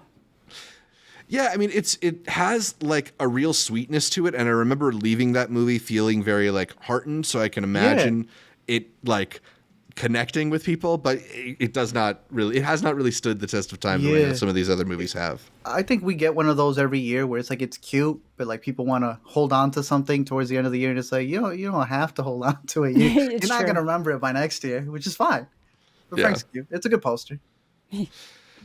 Our next matchup is Inherent Vice versus They Came Together. Perhaps the two polar ends of the spectrum of stoner comedies. Because you have Inherent Vice, which is like a crazy, psychedelic, confusing detective story starring Joaquin Phoenix and a cast of really incredible actors. And then you have They Came Together, the utterly hilarious David Wayne joke fest that is sort of a parody of romantic comedies. I love both these movies, so it is very hard for me to choose. They both make me laugh my ass off. I'm a noted Paul Thomas Anderson super fan, although I would say that Inherent Vice is probably one of the lesser ones in my mind. Still great, still great. I don't know, man. You want to make the first vote here? New York is like a character in the movie that is They Came Together. I think this is one of the funniest rom-com parodies out there. I think it's Paul Rudd and I was about to call her Leslie Knope. What's her name? Amy Poehler. Top tier, dude. Yeah. no, this movie makes me laugh so hard. It is up there. Like when I talk about Superbad being that like barometer that you bring up for follow-up movies, They Came Together is that for me. Once they started redoing the Wet Hot American Summers, I don't think they touched what they had going on here. This was hitting on all cylinders for me. Inherent Vice I've liked more over the years as a hangout movie. But there is bits and they came together that just get funnier over time, in my opinion. Or like when you're showing it to someone for the first time and they're just running a bit, it's fantastic. I'm going They Came Together all the way. Top tier comedy for me. Amanda? I might be due for a rewatch because I don't remember enjoying They Came Together that much. Really? We're buying a copy. I might have to. So I'm going Inherent Vice. Interesting. So yeah, it's still coming down to you, Zach. You got to pick between your loves. I've done a rewatch of Inherent Vice a lot more recently, so that feels like it's influencing my opinion here. But They Came Together is really funny. This is when it could go either way, honestly. Yeah. Because like I don't. Yeah. I might give this one narrowly to They Came Together. I normally do the part of like championing whatever Paul Thomas Anderson directs, so I think I'll give it a break for one episode of the show. This is the one you take a okay. It's fine. It's not gonna win. Hey, this is why you give him Blue Ruin at the top. To catch that in. And now we're even. Amanda, any last words for Inherent Vice? No. Yeah. Is it top tier, Paul, for you? No. Okay. I like it, but it's not top tier. I was at the New York Film Festival. I want to say that was the world premiere for Inherent Vice. And it was 10 a.m. in the morning. And because it was a hot item, I was in line at 7 a.m. for that movie. You're sick. Incredible. It is not the easiest movie to stay awake during. That early in the morning? Yeah, that's a rough one in the morning. No, but I've come around to really enjoy it after a good night's rest. And you didn't need acid with that much sleep deprivation. That's the one that has Waterstone in it? Yeah. Yeah, Catherine Waterston. Was she there? No. Weird. I'm just telling more stories about myself from 2013, but I was doing a red carpet interview for some movie that I don't even remember the name of, and she was there, and I was like trying to come up with questions for her, and it wasn't the best interview I've done. And then she passes, and then I look down at my fact sheet, and I see star of upcoming Paul Thomas Anderson movie, and it's probably one of my biggest whiffs as a red carpet interviewer. Not mentioning that. She is a standout. I'll say that in Inherent Vice. I think she looks great in Inherent Vice. So shout out her. She looks great. I love Joanna Newsom doing the narration for that movie too. Really fun. Anyway, our next comedy matchup is between a pair of comedy films, one which won the Oscar for Best Animated Feature and one that didn't even get nominated. Do you guys remember that? Big Hero 6 versus the Lego Movie. To me, there is a clear front runner here, and it's as clear now as I felt back then. The Lego Movie is far superior, even though I think Big Hero 6 is like cute and fun. The Lego Movie is special. The Lego Movie all the way. We gotta go Lego Movie. I like Big Hero 6 quite a bit, but I think it's okay. But the Lego Movie has stood out. All right, Lego Movie wins that matchup. We're going to go with the next matchup between Gone Girl and the Skeleton Twins. And you might be asking yourself, why is Gone Girl in the comedy category? this is so funny. These guys are sickos. It's because it made me laugh, and I bet it makes David Fincher laugh as well. David Fincher's story of the aftermath of a disappearance and revenge and the media and so much more versus Skeleton Twins, a dramedy from Bill Hader and Kristen Wiig as they play a pair of grieving twins. Art, which film are you going to go with in this matchup? Look, it could be because I read the book. So I went into Gone Girl in a completely different way. I'm doing a rewatch for Gone Girl. But the Skeleton Twins, I think, is these two comedians at their peak. It's at the look. I know y'all are not gonna agree with me, so I just got to give a little love to Skeleton Twins. I love Skeleton Twins that much. I'm Okay. going Okay. Skeleton Twins. Amanda? I'm going with Gone Girl because it's like one of the best movies I've ever seen. Yeah. I'm sorry, good. man. It's No, good. it's fucking phenomenal. And because it subverts the book, it made it interesting if you were a book reader, because it's just David Fincher being like, I'm going to make sure you guys can't fully snap in on this. I think that's what I don't want to get into spoilers. Like, well, you know what? Gone Girl, 30-minute discussion, spoiler, let's go. I don't know. There were some elements in the filmmaking. It sounds really weird to say that against David Fincher, but that I think, like you're saying, make it so that you don't get what the book was going for. That I guess that's what I didn't vibe with. But again, I'm disagree. doing a rewatch for it. As a woman, it is good. Hey, the casting of Ben Affleck to play damn near himself. I can't hate that. It's fine. Yeah. Skeleton Twins is great. A Craig Johnson Please, movie. come on. Give some love. Skeleton Twins is good. Yeah, it's good. It's not I really love the performances. As you mentioned, Bill Hader and Kristen Wiig obviously have a bunch of chemistry coming off of SNL together, that they like are able to play these siblings with like an authenticity that I feel like you don't normally get in films like this. They feel like people who have actually had kind of sibling squabbles and inside jokes and stuff like that. I love the energy of the film. It's not Gone Girl. It's not Gone Girl. So I'm choosing Gone Girl. And our next matchup is between Wild Tales and Force Majeure, a pair of foreign language heavyweights in this category. Wild Tales is the anthology film from Damian Cifrón and Argentina, which tells 6 stories about the extremities of human behavior in distress, while Force Majeure is Ruben Östlund's film, the Cannes Film Festival winner, that talks about a family dealing with the aftermath of an act of cowardness while they're on a vacation in the French Alps. Both films that have some really uncomfortable, tense examples of the ways that people get pushed to the extremes, really dark, dry comedies, and both are excellent. So this is going to be a really hard choice. Arturo, I will leave you with the first call. Force Majeure. That easy. That's wild because you fought for Wild Tales. Oh, yeah, because they're literally, They're like Wild Tales, Force Majeure, right? Because it's Gotcha. like, oh, how close are they? Literally, it's right here and right here. I've already made up my mind, right? But I have already put one on top of the other. Yeah. But yes, they are that close. I love Wild Tales. I'd probably recommend that to most people right off the bat because of it's an anthological way of telling the story. I think it grips you a little bit faster. Force Majeure is a little patient. There's a lot of like goofy parts in the movie as well that you have to sit through. There's like a cry that lasts for too long.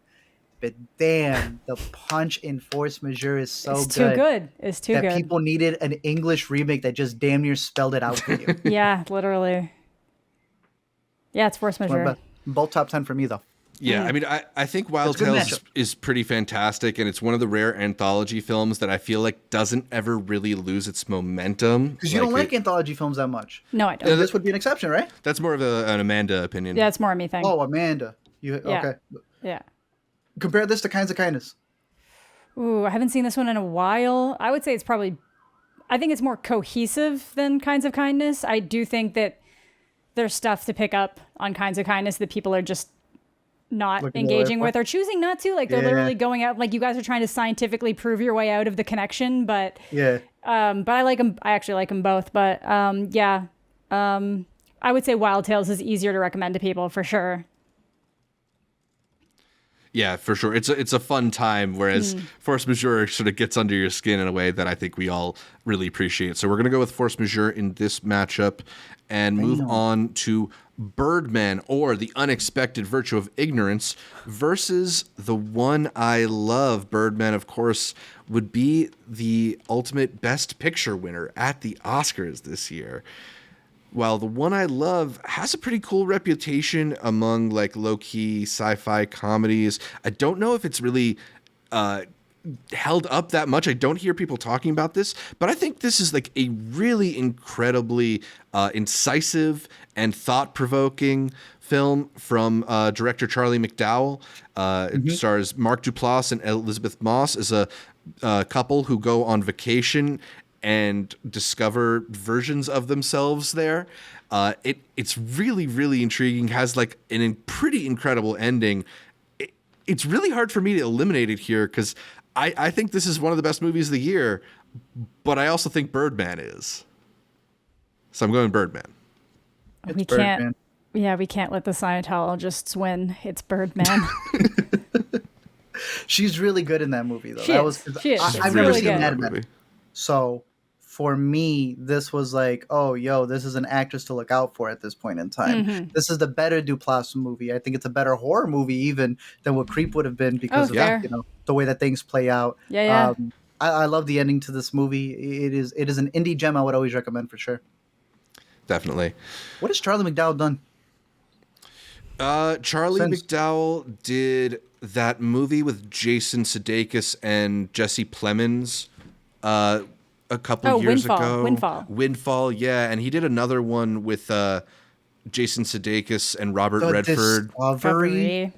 That was at Sundance my first year, Yeah, I don't think he's ever quite like reached the heights of The One I Love, but The One I Love is really good. Damn. Okay. Well, he's got something coming up soon. He's also... What's his name? also married Lily Collins, so he's doing pretty well for himself in the interim. Why'd you start with that? Why'd you start with that? Gotcha. It's a wrap. Yeah, not bad being Martin McDowell's son and being married to Lily Collins. But anyway. Oh, he's Martin Yep. Our next matchup is 22 Jump Street versus Neighbors, two comedies crafted in the Apatovian mold, although the first one, 22 Jump Street, comes from Phil Lord and Chris Miller, while Neighbors comes from Nick Stoller. Two really hilarious films, I think, from this era. Just really satisfying, crowd-pleasing comedies. Still maybe the best work we've had from Channing Tatum in 22 Jump Street. Still maybe the best work we've had from Zac Efron in Neighbors. Maybe. This an Iron Claw? Iron Claw. Didn't you just use a "My name's Jeff" meme? My name's Jeff. Yeah, I did. Yeah, I did. Yeah, my name's Jeff. Lena looked me dead ass in the face and said, 22 Jump Street, was it really that good? I looked at her and said, my name is Jeff and Cynthia. And she went, okay. My Cynthia. I hate that scene. I quote it all the time. I know. I quote it all the damn time. She died for our Cynthia. There's a real argument to make that 22 Jump Street is funnier than 21 Jump Street, and 21 Jump Street is hilarious. I think I still prefer 21, but 22, just the ending with all of the, like, every possible, and then knowing they were cooking. The credits? Yeah. And then knowing they were cooking a Men in sequence. Black crossover that we just didn't get. 22 Jump Street has that scene where he finds out that he's doing Ice Cube's daughter. It wasn't he runs around. That was good. 22 Jump Street has Jillian Bell put the gun in their faces. I don't even know what I'm going to do. It's good. Shout out Neighbors, though. I think Neighbors would have won a lot of this if it wasn't up against 22 Jump Street. What's his name's in it? Dave Franco? I forget his name. Dave Franco's is hilarious in it. Zac Efron's great in it, but it's the other guys in the plays, not just McLovin, but Christopher Prince plus Gerard Carmichael, Ike Barinholtz. Gerard Carmichael's great. Who's the one who he directed Submarine? I think he's in Submarine. There's one other guy. I want to say he's British. He's the one who's knocked out, and they go like, "Bro, they put a penis in your mouth while you were sleeping," and he goes, "Joke's on you. I wasn't sleeping." He ended up becoming a director. Wait, Craig Roberts? Craig Roberts, bro. I thought he had some of the funniest lines in Neighbors, but I still got to give it to 22 Jump Street. You gotta. Yeah, because I don't even think Neighbors 2 ended up surpassing Neighbors 1, but I think I do. I would put 22 over 21. They're so neck and neck for me, but they're both so good. I agree with you, though. We need that third one. We need that third one. Yeah, I don't care how much time it's been. I don't care if they don't look like they're in high school. Like this week, I feel like I saw news this week that they're like strongly considering it, or that at least they're both down. And I'm like, that's a moneymaker. That's a moneymaker people want. We get this to drop right now, and we will help it. We'll help it. Yeah. We'll forgive every annoyance that Jonah Hill has encountered the past year. Yes, just come back and make another Jump Street movie. Yeah.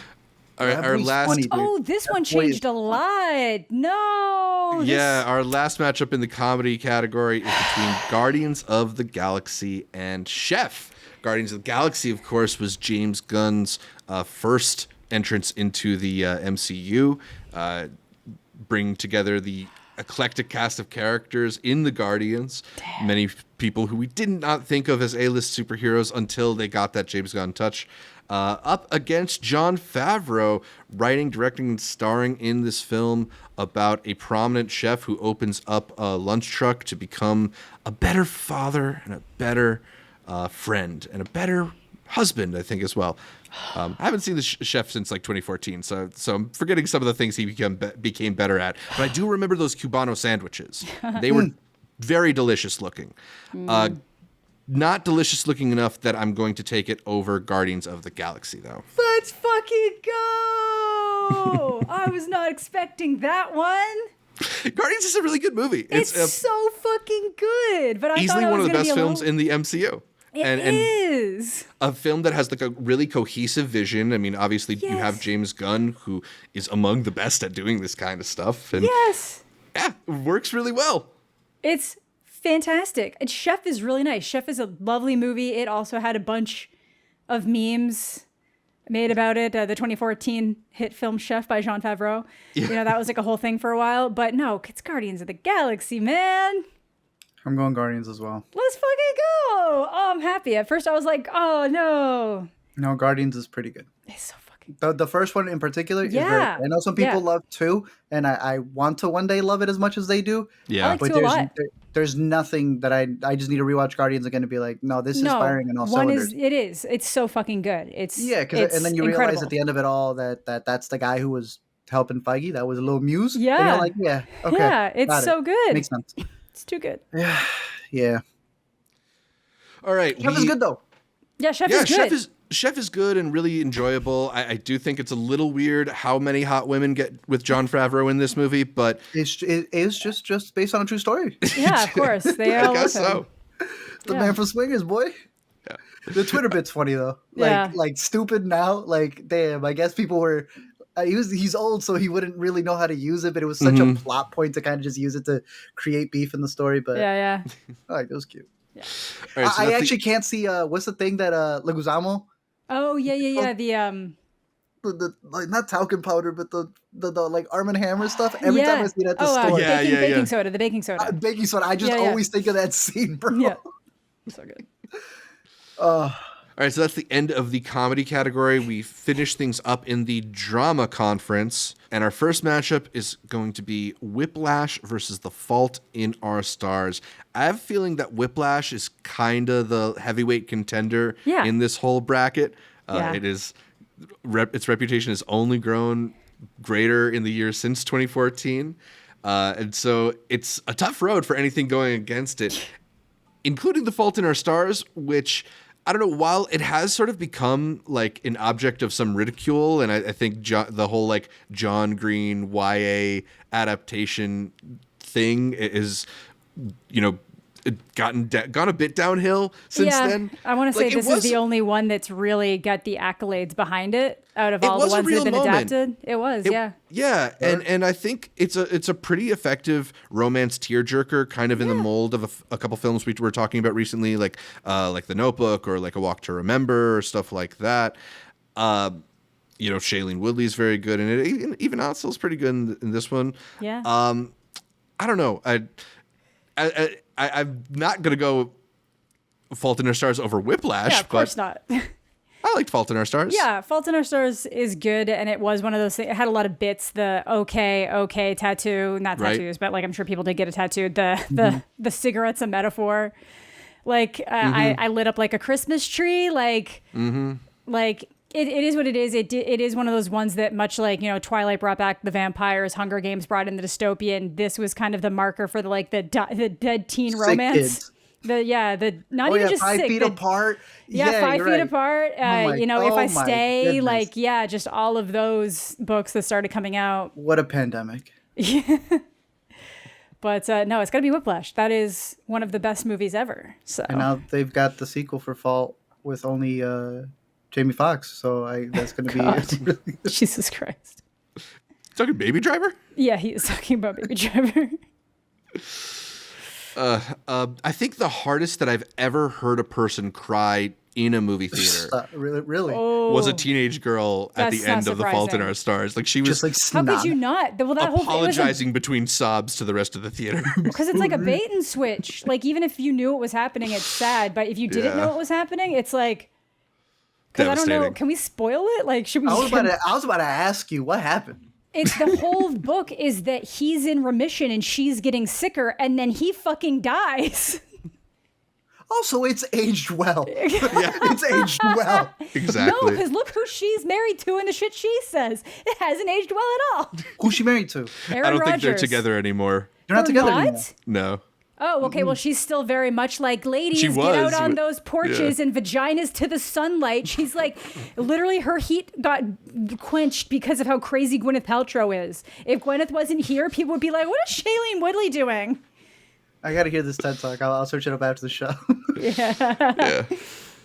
All right, we're not going to go Woodley mode in that matchup, but our next matchup is between When Marnie Was There and The Wind Rises, a pair of animated films. I haven't seen either. I haven't seen When watch any Marnie of Was the movies. There. I have seen The Wind Rises though, and that is a pretty fantastic film from Miyazaki. Art, is it better than When Marnie Was There? Again, I think I'd like The Wind Rises maybe more now. Mm-hmm. But I thought When Marnie Was There was better when I Really? had first experienced it. Okay. Yeah, I love the animation to it. Again, The Wind Rises is way more grown, but there was something about When Marnie Was There that you can connect to as a kid all the way to being older because it's damn near like Petite Maman. Oh, yeah. Like, in anime form. And Nice. Cute. for that, to me, I don't know. I remember really liking that movie, even going out to the landmark, not being able to use my movie pass for it. Like that's how much I was anticipating that film. And I thought it delivered. But again, a lot of the stuff that I read for The Wind Rises post, especially with it being a movie about giving birth and being a parent and the aftermath of the war, I'm sure I'd rewatch it and change my mind with it. Which one did you pick? I'm going with When Marnie Was There because if you liked it more, might as well let that one lose to Because if I Whiplash. haven't seen either, he hasn't seen one of them, but it's just going to go with whoever actually saw both and liked And one it's going more. up against... Whiplash. Oh, yeah. I mean, the whole reason we're doing Yeah. this bracket is for Whiplash. Everything else Yeah, is just nice to literally. find out that there were other good Literally. movies that year. Yeah. All right, so we'll let When Marnie Was There win that matchup, but The Wind Rises, really good movie. Worth catching up on. Next matchup is between Foxcatcher and Ida. Foxcatcher is the Bennett Miller movie about Team Foxcatcher and John E. DuPont. This was the sort of big dramatic breakout role for Steve Carell. He got nominated for an Oscar for this one as well, opposite Channing Tatum and Mark Ruffalo. But Ida is the fantastic Polish film from Paweł Pawlikowski that shows a young woman on the verge of taking her vows into the sisterhood, dealing with life under German occupation.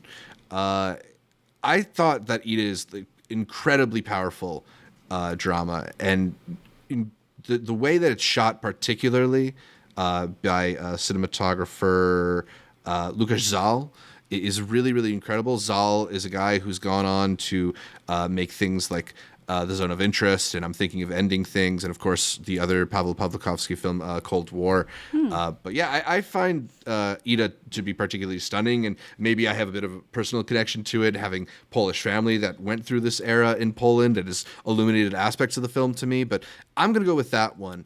Amanda, I think you're a fan of Foxcatcher, though, right? I like Fox. I do actually really like Ida, and the more you're talking about it, I do think it's like really, really moving. But I do remember liking Foxcatcher a lot. There's two I haven't seen in a while. Yeah, I don't think that these are films that I've rewatched in the past few years either. So Yeah. I'm going off of like remembered feelings for the most part. Art, Yeah. do you feel strongly one way or the other? Ida's fantastic, but Foxcatcher was eerie. It felt It's like eerie. the It's event got a had already feeling. occurred right before it even happens. Steve Carell Yeah, was yeah, already yeah. a great actor, but that prosthetic makeup they put on him and the performance that he gave transformed him into a completely different person. Yeah. This is again the same year that Whiplash came out. I had seen Whiplash, and then this was my breather after the fact. Like, what the hell? It was, you know, terrible. But Channing Tatum in this film. This is a year where he proved he wasn't just a heartthrob. Like, what was his whole dance Step stuff? Up. Like, that was who he was, right? Dear John. Like, he was just a honk. And then he comes and he shows he could do comedy in 22. He's better at this stuff than the romantic stuff. Right? Because he actually comes off terrible in those movies. Because he's got this tenor to his voice that doesn't actually work for rom-coms, but it works, or like romance stuff, but it works so well for like dramas and comedies. He's really good in this dramatic role as like someone who just wants to live up to what his coach is trying to tell him, leading up to obviously the incident that happens. But yeah, I agree with you. I think there's something about him acting like an idiot in the rom-coms that is the selling point, ironically. Yeah. Because you then see him in this and you're like, why are you acting so stupid in those other ones over there? I can see you can do it. So yeah, I'm going Foxcatcher, but Idol winning isn't bad. It's going Foxcatcher, I think. All right, cool. I was surprised by Fox. Yeah, it does have this very eerie feeling that I don't get from a lot of other movies. So it's just, there's something about it. I don't know if I found out it was true after the fact, but I just remember finding out that it was true. It scared me. Like, I was like, that's no exactly way. it. Like, it's got this very weird, uncomfortable, Yeah. This was back in the era when I was still like downloading scripts for upcoming movies and reading them. And I had read this one and then got to see it at a film festival. And yeah, just the anticipation of leading up to the inevitable, it just has so much tension. The way, also like the kind of subtle homoerotic things that go on in this film are really, really interesting. Foxcatcher. The next matchup is going to be between Still Alice and Nymphomaniac. I'm going with the combined Volume 1 and Volume 2 here. So Still Alice, of course, the film that won Julianne Moore her Oscar, playing a woman dealing with the initial stages of Alzheimer, whereas Nymphomaniac is Lars von Trier's epic of sorts about a woman who is a sex addict across many years of her life, with many interesting actors in it as well. Nymphomaniac was like a real moment online too. Like, you remember when all those posters dropped of everybody's O faces? Yeah. I was at work. Oh my God. Also, like, announced a lot of people. I remember just, Mia Goth is in this movie. I think is this movie where she met Shia even? Must be. Were they together in that movie? Because I know the big push was that this was simulated intercourse. Unsimulated intercourse. Or unsimulated. So I think they were together and then they break up for a bit and then they got back together. They broke up so he could do his little. Although he's with Stacey Martin's tour. character in this movie, I believe. Fascinating stuff. Yeah. There's some really interesting moments and scenes in Nymphomaniac. I don't know if it's like the most notable definitely not the most notable from Lars von Trier's career, but it is one of the more watchable, in a weird way, films that I think it's not a bad movie. Yeah, like, that's fair. He's trying to make like a 2-part epic that's similar to what's the one with Fassbender? Shoot. Shame. Shame? Yes, Shame. I think Shame's the better movie. And obviously this is going for different things, but it's the idea of covering somebody's like, sexual habits and such. And I always use this movie as a joke, but I think it's even funnier that we're combining 2 volumes to go up against Still Alice, because that's how good Still Alice is. Yeah. I think it's one of her best performances, and that's saying a lot, because what does this woman not have under her belt, right? True. But this is how many does she have? This can't be the only one, right? It's the only one she's won. She's been nominated several times, but like, rightfully so. At least it's not a Revenant scenario, but really? Yeah, no, this one's good. There's a refrigerator scene. Ooh, the way that's directed. When she's in the kitchen and she doesn't realize like how she got there. I was like, yo. I think we've seen a lot since then, especially with shorts at film festivals that have covered dementia and Alzheimer's. But this movie, live action wise, I think has one of the best performances of someone going through it in real time. Yeah. You're going Still Alice as well, Amanda? I am. Nice. All right, so Still Alice will win that matchup, and our next one is between a pair of British boys in the Imitation Game versus The Theory of Everything. I left both these movies off of my initial first draft of this bracket because, I kind of think they're both pretty mid. Then I went back and looked through the Oscar nominees, and these are both Best Picture nominees that year. Feels a little weird to not include them somewhere on the bracket. I don't know how long they'll last. One of them is not making it past this matchup. Imitation Game tells the story of legendary cryptanalyst Alan Turing and how he helped Britain break German ciphers during World War II, and Benedict Cumberbatch stars as Alan Turing. Keira Knightley is also in this film and got an Oscar nomination for it. The Theory of Everything, on the other hand, tells the extraordinary story of renowned astrophysicist Stephen Hawking and his love story to a fellow Cambridge student named Jane Wilde. Eddie Redmayne won the Oscar for playing Stephen Hawking here, and Felicity Jones also got a nomination in Best Supporting Actress. So, a pair of biopics about legendary geniuses from a couple of hot up and coming actors at the time. Which way we going? Amanda? Imitation Game. Theory of Everything. Why you gotta make this hard for me? I'm going Imitation Game because I feel like it told a story about someone who was very underrepresented in history, where people didn't know about this person, and it was done extremely well. Art is laughing. The homophobe. I'm just gonna stop. I'm going Theory of Everything because people with wheelchairs can cheat too, Zach. And I think that's a profound thing to put up on screen. Fair. But I don't know. Imitation Game is such a fucking gut punch that there's an entire thing named after Turing that we use pretty regularly and a lot of different testing stuff, and no one knew the life he lived and was what happened to him. So, and I just think it was good. I think it was in terms of I think it was a better movie. You're right. They're both kind of pretty paint by numbers biopic, a little boring, but I'm going Imitation Game personally. But I think I might go Theory of Everything, but it's only narrowly. It's only narrowly. These movies are both pretty. They're the as same. You mentioned, by the numbers, a little boring. Honestly, yeah. That man was on a run too. They both reduce really interesting people into caricatures of themselves. I feel like for an Oscar. Run. Yeah. Eddie Redmayne was literally just playing a partner to a spouse who just had to go through his BS. Yeah. For 5 movies straight after this. Yeah. Our next matchup is going to be between Selma and 2 Days, One Night. Selma is Ava DuVernay's pretty incredible adaptation of the life of Martin Luther King Jr., featuring a really incredible David Oyelowo performance in that lead role. I feel like there's just this sort of grittiness that you don't get often in these types of historical biopics to the way that DuVernay tells the story here. Whereas 2 Days, One Night is the Luc and Jean-Pierre Dardenne story of a woman played by Marion Cotillard, laid off from her job, who has to try and reason with her colleagues to vote to have her return to her job.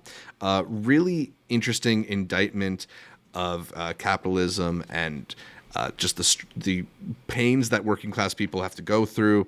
And one of the best performances of the year from Marion Cotillard here, I think, is just incredible in the role. I am going to go with 2 Days, One Night. I found the movie to be a pretty profound series of scenes. Each scene has its own arc of suspense in it. And I don't know, I think the movie culminates in a pretty profound and beautiful way. But I also think Selma is one of the best historical biopics we've had in a little bit of time, certainly about the civil rights era. I wouldn't be upset to see it advance. Art, which one are you choosing? This is the one that I rewatched, the Dardenne brother one, 2 Days, One Night. Lena had not seen it either, so I found a copy, put that bad boy on. Incredible performance. We all got a cosplay. Well, I'm going to get pink tops, and we're all just going to be Marion Cotillard just walking around. Hell yeah. That's the one thing she wears the entire movie, right? Yeah. It's really good because she's also going through depression, and in that, it's her actually going out there and putting herself, meeting all these people is to a degree what's getting her out of that slump. It was a good rewatch, but I got to give it to Selma. I'm But I was also going to glad give the I got nod to to recap it. Selma. Yeah, I do really like 2 Days, One Night for all the reasons Zach put out there too. But I think Selma's just like just so incredibly crafted. Like DuVernay's just so good. What she does. So yeah, go Selma. Nice. All right, so Selma advances in that matchup. Let's talk about Love and Mercy versus American Sniper. Hey there, Intercuties. Breaking in for a quick update from Toronto. We're here for TIFF. That train's going away. We put Love and Mercy on our 2014 bracket. So Love and Mercy actually premiered at the 2014 Toronto International Film Festival, which is our mistake. It didn't come out publicly until 2015. I think it's the only movie on our bracket that we made this mistake with. If it isn't, just let us know in the comments and just pretend we didn't mess up. Love and Mercy is the time-hopping story of the Beach Boys as Brian Wilson, played alternately by Paul Dano and John Cusack, whereas American Sniper is Clint Eastwood's directed film about... Chris what's Kyle. his name? Yeah.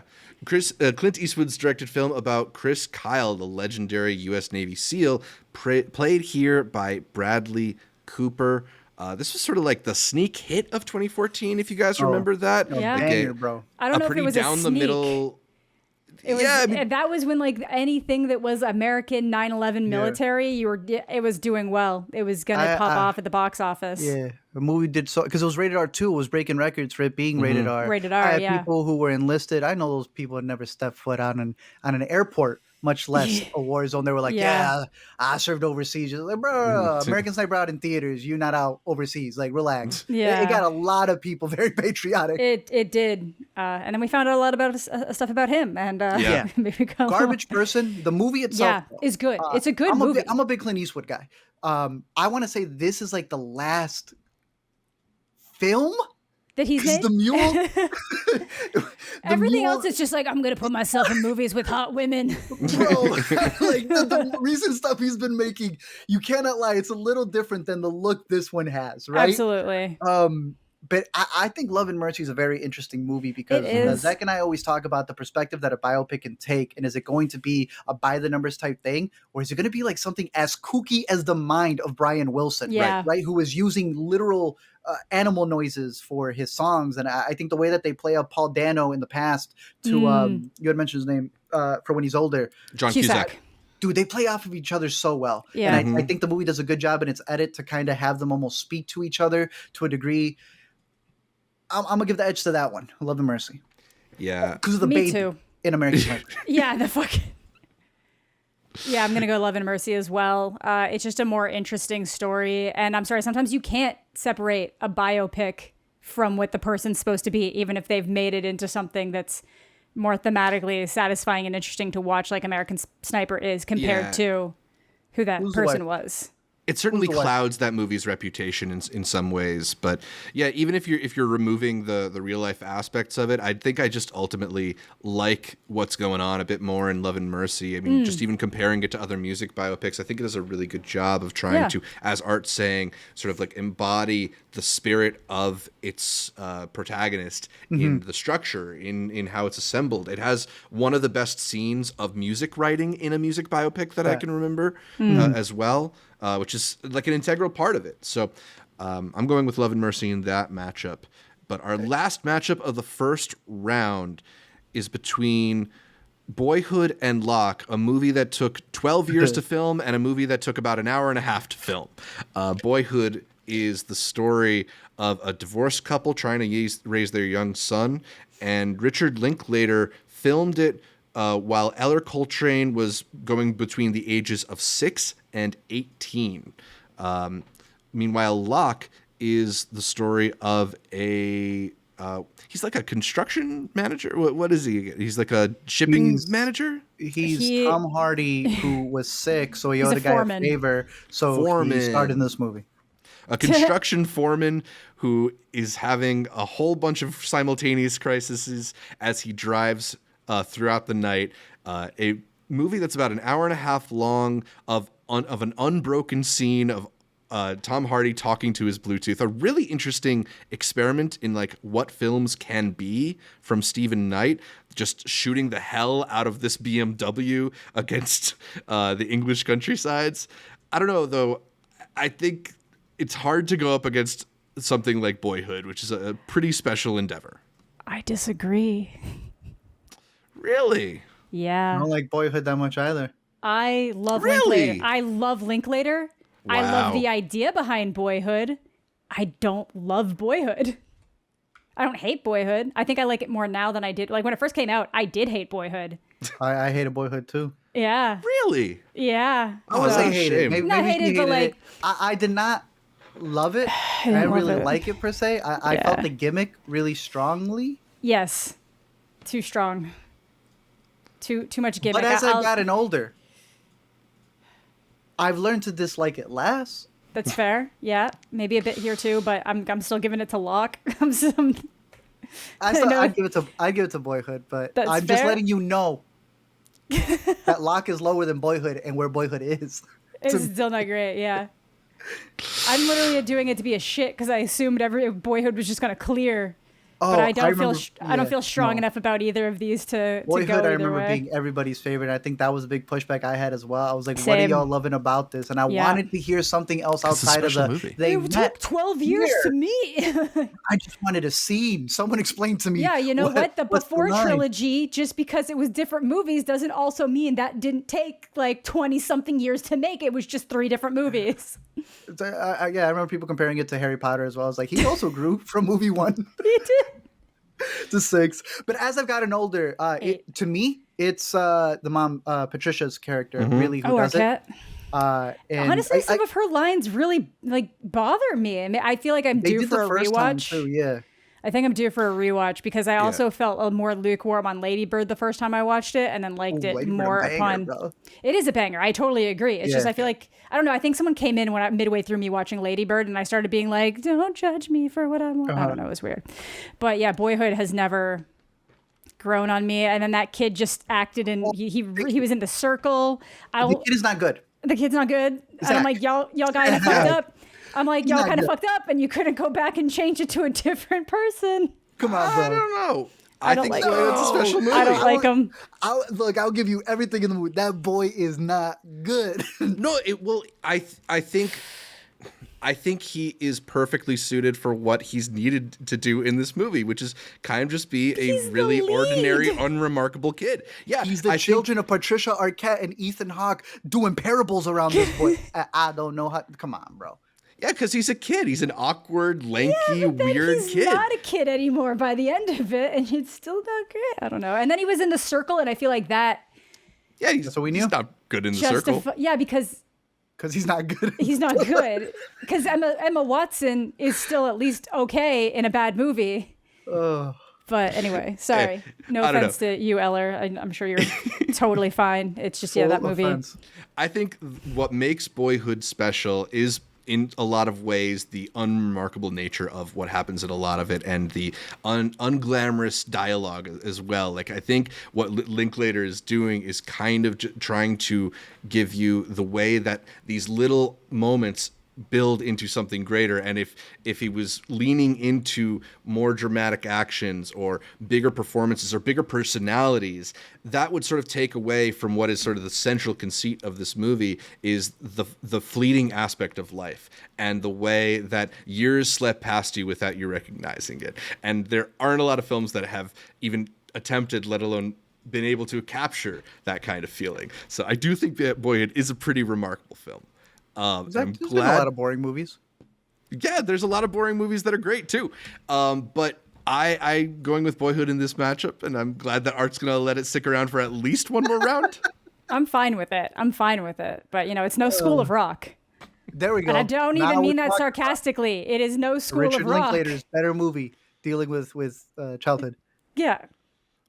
Completely different ideas. But anyway, Yes, we are on to the second round of the best movies of 2014 bracket. All winners from here on out. And let's go back towards the action division and talk about John Wick versus The Raid 2. Art, John? are you going John Wick? No, Or I'm John going Woo. the rate too. Amanda, are you agreeing with the raid, or are you more of a John Wick person? No, I think I do like John Wick a lot, but I just think that John Wick can't exist as John Wick does without movies like The Raid. I get that it's not, this is the two, but like still John Wick clearly took a lot of inspiration from those like Indonesian action films. So Totally. I've got to give it to that. I agree with that call. The Hunger Games Mockingjay Part 1 versus Blue Ruin. I mean, I love me some Blue Ruin, but I have a feeling we're going with Mockingjay here. I'm still going Mockingjay because I haven't seen Blue Ruin. Art? I'll go Blue Ruin. Really? A little love for Jeremy Saulnier after all. I ain't mad about Just it. a little bit. I ain't mad about it. If it was one of the other Hunger Games movies, maybe. Yeah, we'd have a problem. If Catching Fire was on there, bro, you'd be done. Yeah. Yeah. Let's talk about Edge of Tomorrow versus The Guest. For me, this is easy Edge of Tomorrow. I love the Doug It's Edge Liman of Tomorrow. Yeah, it is Edge of Tomorrow, but The Guest is very good. I Very like good. The Guest. Yeah, shout out the Guest. Yeah, and Dan Stevens is kind of having a moment this year. So, Yeah. Hey, and Micah also. and come Mike, back. oh my God, Micah Long Monroe. I legs coming totally up. fucking Let's forgot go, that Micah dude. Monroe was also in The Hell Guest. Oh my yeah. God. And it Love follows for Micah. her. She had a good little stint right there. Dude, she too. was good. She is good. She was on a run up until that Independence Day sequel. Yeah. And then we have a pretty difficult matchup to deal with here. You say it, Zach. Snowpiercer versus not hard. Nightcrawler. It's not these hard. are You know it, Zach. It's not hard because even though I am part of the Bong Hive, Nightcrawler Come on. is one of Come the on. best movies I've ever seen. Let's Yeah. go. Yeah, it's Nightcrawler. Yeah. As much as I love Snowpiercer and do think it is one of the standouts of this Yeah. year, Dude, it's I can't see Nightcrawler. a car accident without giving that, Oh my that Jake Gyllenhaal God. face. Oh, it's so good. If it bleeds, it leads. Come on, man. Oh, man. All right. Sci-fi fantasy category. Let's talk about Interstellar versus Song of the Sea. Art. What about You're him? the only one who's seen Song of the Sea.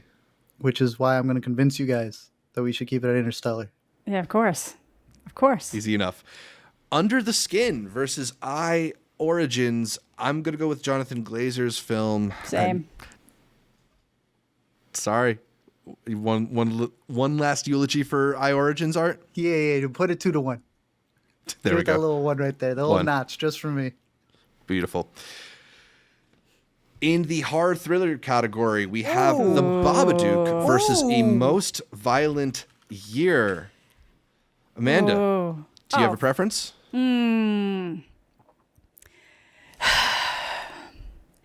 I feel like I have to give it to the Babadook. I do feel like I'd be more inclined to want to rewatch A Most Violent Year. But I do still think I'm giving it to the Babadook just for how fresh that felt in that genre and kind of where we've spun out of that in the world of horror and, you know, how it's, you know, kind of, just phased out and phased in from different themes. So I think I'm going Babadook. But Most Violent Year, that's the one that I'm like, Yeah. I should rewatch that. You know, that's kind of got that vibe to it where Babadook is like, I've seen it. It's great. It did what it needed to do. It changed kind of the landscape of things and areas or contributed to it. So it's a tough one. So I'm sticking Babadook, but Yeah, it's a tough call. I think A Most Violent Year is a brilliant movie, and the way that it sort of is depicting America at a turning point and how the American dream sort of gets corrupted by the intrusion of crime. That's And crazy, bro. Yeah. Starring Jessica Chastain and Oscar Chastain, Isaac. Oscar Yeah, that's why I'm Isaac. going to Most Violent Year, bro. And I ain't mad about Babadook is it. great. Like, Yeah. Babadook is fantastic. That's why I'm imploring you to think about A Most Violent Year Yeah, being yeah. a very underseen movie, because you're talking about True. after The Sopranos, after all of these Ooh. American crime thrillers that we know. yeah. They had one just as good starring freaking Oscar Isaac. Yeah. with, again, a little Christopher Abbott action in there, Oh you my know? God. Like, And the way it's shot, dude, it makes you wonder It why looks this good. man's working for Sony. right? I think it's that good. I'd go up to bat for it for sure. Yeah, I mean, A24, I feel like really dropped the ball on this one. I don't know Yeah. why it didn't. Yeah, before they had that power, I guess. Yeah. And you mentioned the cinematography. Bradford Young. This year he shot Selma and A Most Violent Year. And A Most Violent Year shot better. Yeah, it's an incredible looking movie. That all being said, Bruh. I think I'm gonna go the Babadook. And it's tough because I do It love is Most tough. Violent Year. I do think the Most Violent Year is underrepresented, underloved, I wonder why it's underdiscussed. back. Look, we're doing our part here. Yeah. But We are. I also think that we've gotten so many films that are like horror movies that center around a character's past trauma coming up, and all of them feel like pale comparisons to what the Babadook got across. Yeah. What's her The name? Essie? haunting of that movie is so effective. Yeah, Essie Davis in the lead role, Jennifer Kent, the director behind it, who I can't wait until we start getting some more films from Nightingale? her. Yeah, she had to take a little break after Nightingale. Nightingale, yeah. I'm not saying Apparently, I she prefer. made a 65-minute movie called The Murmuring with Essie Davis 2 years ago. Did you even hear about this? Nope. It sounds like a not even a short film. That's like a mid film. Like a pilot. Yeah, it's That's a yeah. pilot. Yeah, extended pilot. Essie Davis, as much as I love these other two and how attractive they are, I think she does beat them by a good stretch when it comes to the performance. But yeah, I would prefer A Most Violent Year just as a movie in general. But the Babadook for sure. This was part of Guillermo del Toro's Cabinet of Curiosities. Her. Oh, so it was an episode. Yeah, it was an episode Okay. of TV. But yeah, Babadook 2-1 takes that matchup. Our last in the horror thriller category is A Girl Walks Home Alone at Night versus Enemy. It's a good matchup.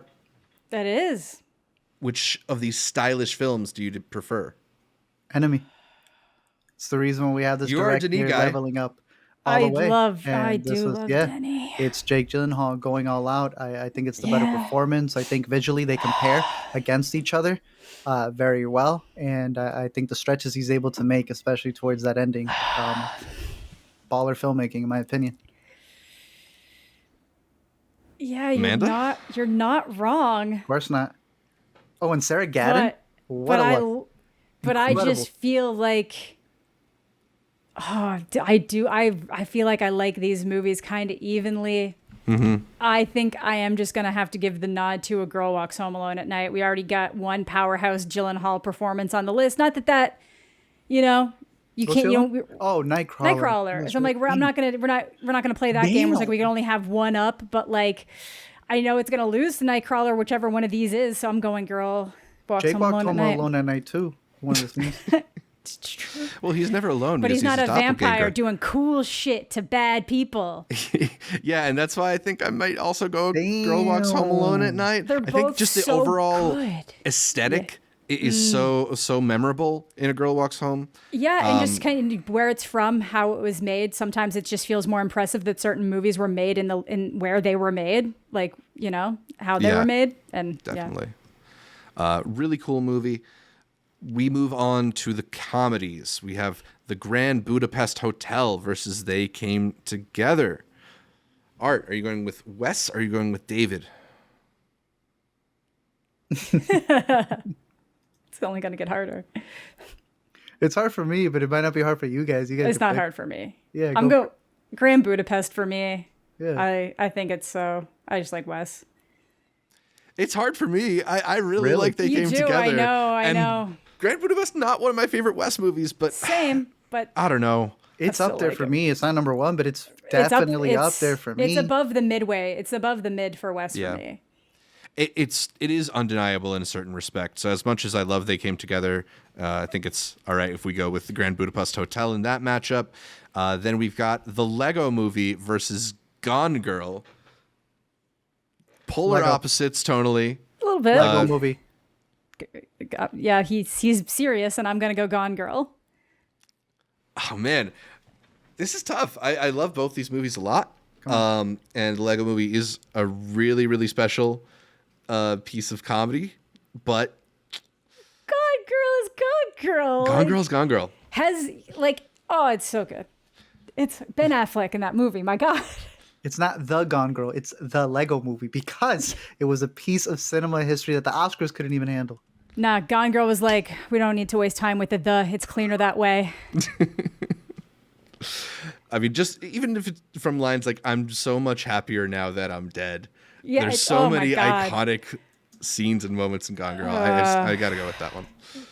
I'm sorry, starting with sometimes I think about what is it like bashing my wife's skull in or something like that. Like, Yeah, it's so like the way they approach all of the darkness in that film is so funny. Yes. In just its casual, in the casual nature of it. I don't know. A Lego Movie is a great film and probably should be going further in this bracket, but not when it's up against Gone Girl.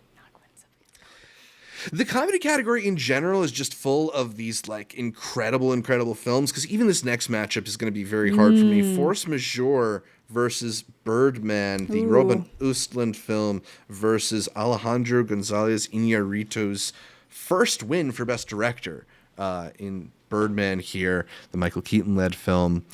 And as much as I think like Force Majeure is like one of the most brilliant premises for a black comedy, I just love the energy and the verve of Birdman a bit more. I got Force Majeure above Birdman. Literally. Really? What just one above it? And you're an Iñárritu guy. Yes, sir. But Iñárritu ended up becoming the whole critic scene. And my boy suited up again for The Flash. So it did kind of. It's fair. Amanda, the director of Force Majeure, made a movie where they puked and pissed. Yeah, I was at the premiere. And took it to Cannes. I was at Cannes when it played.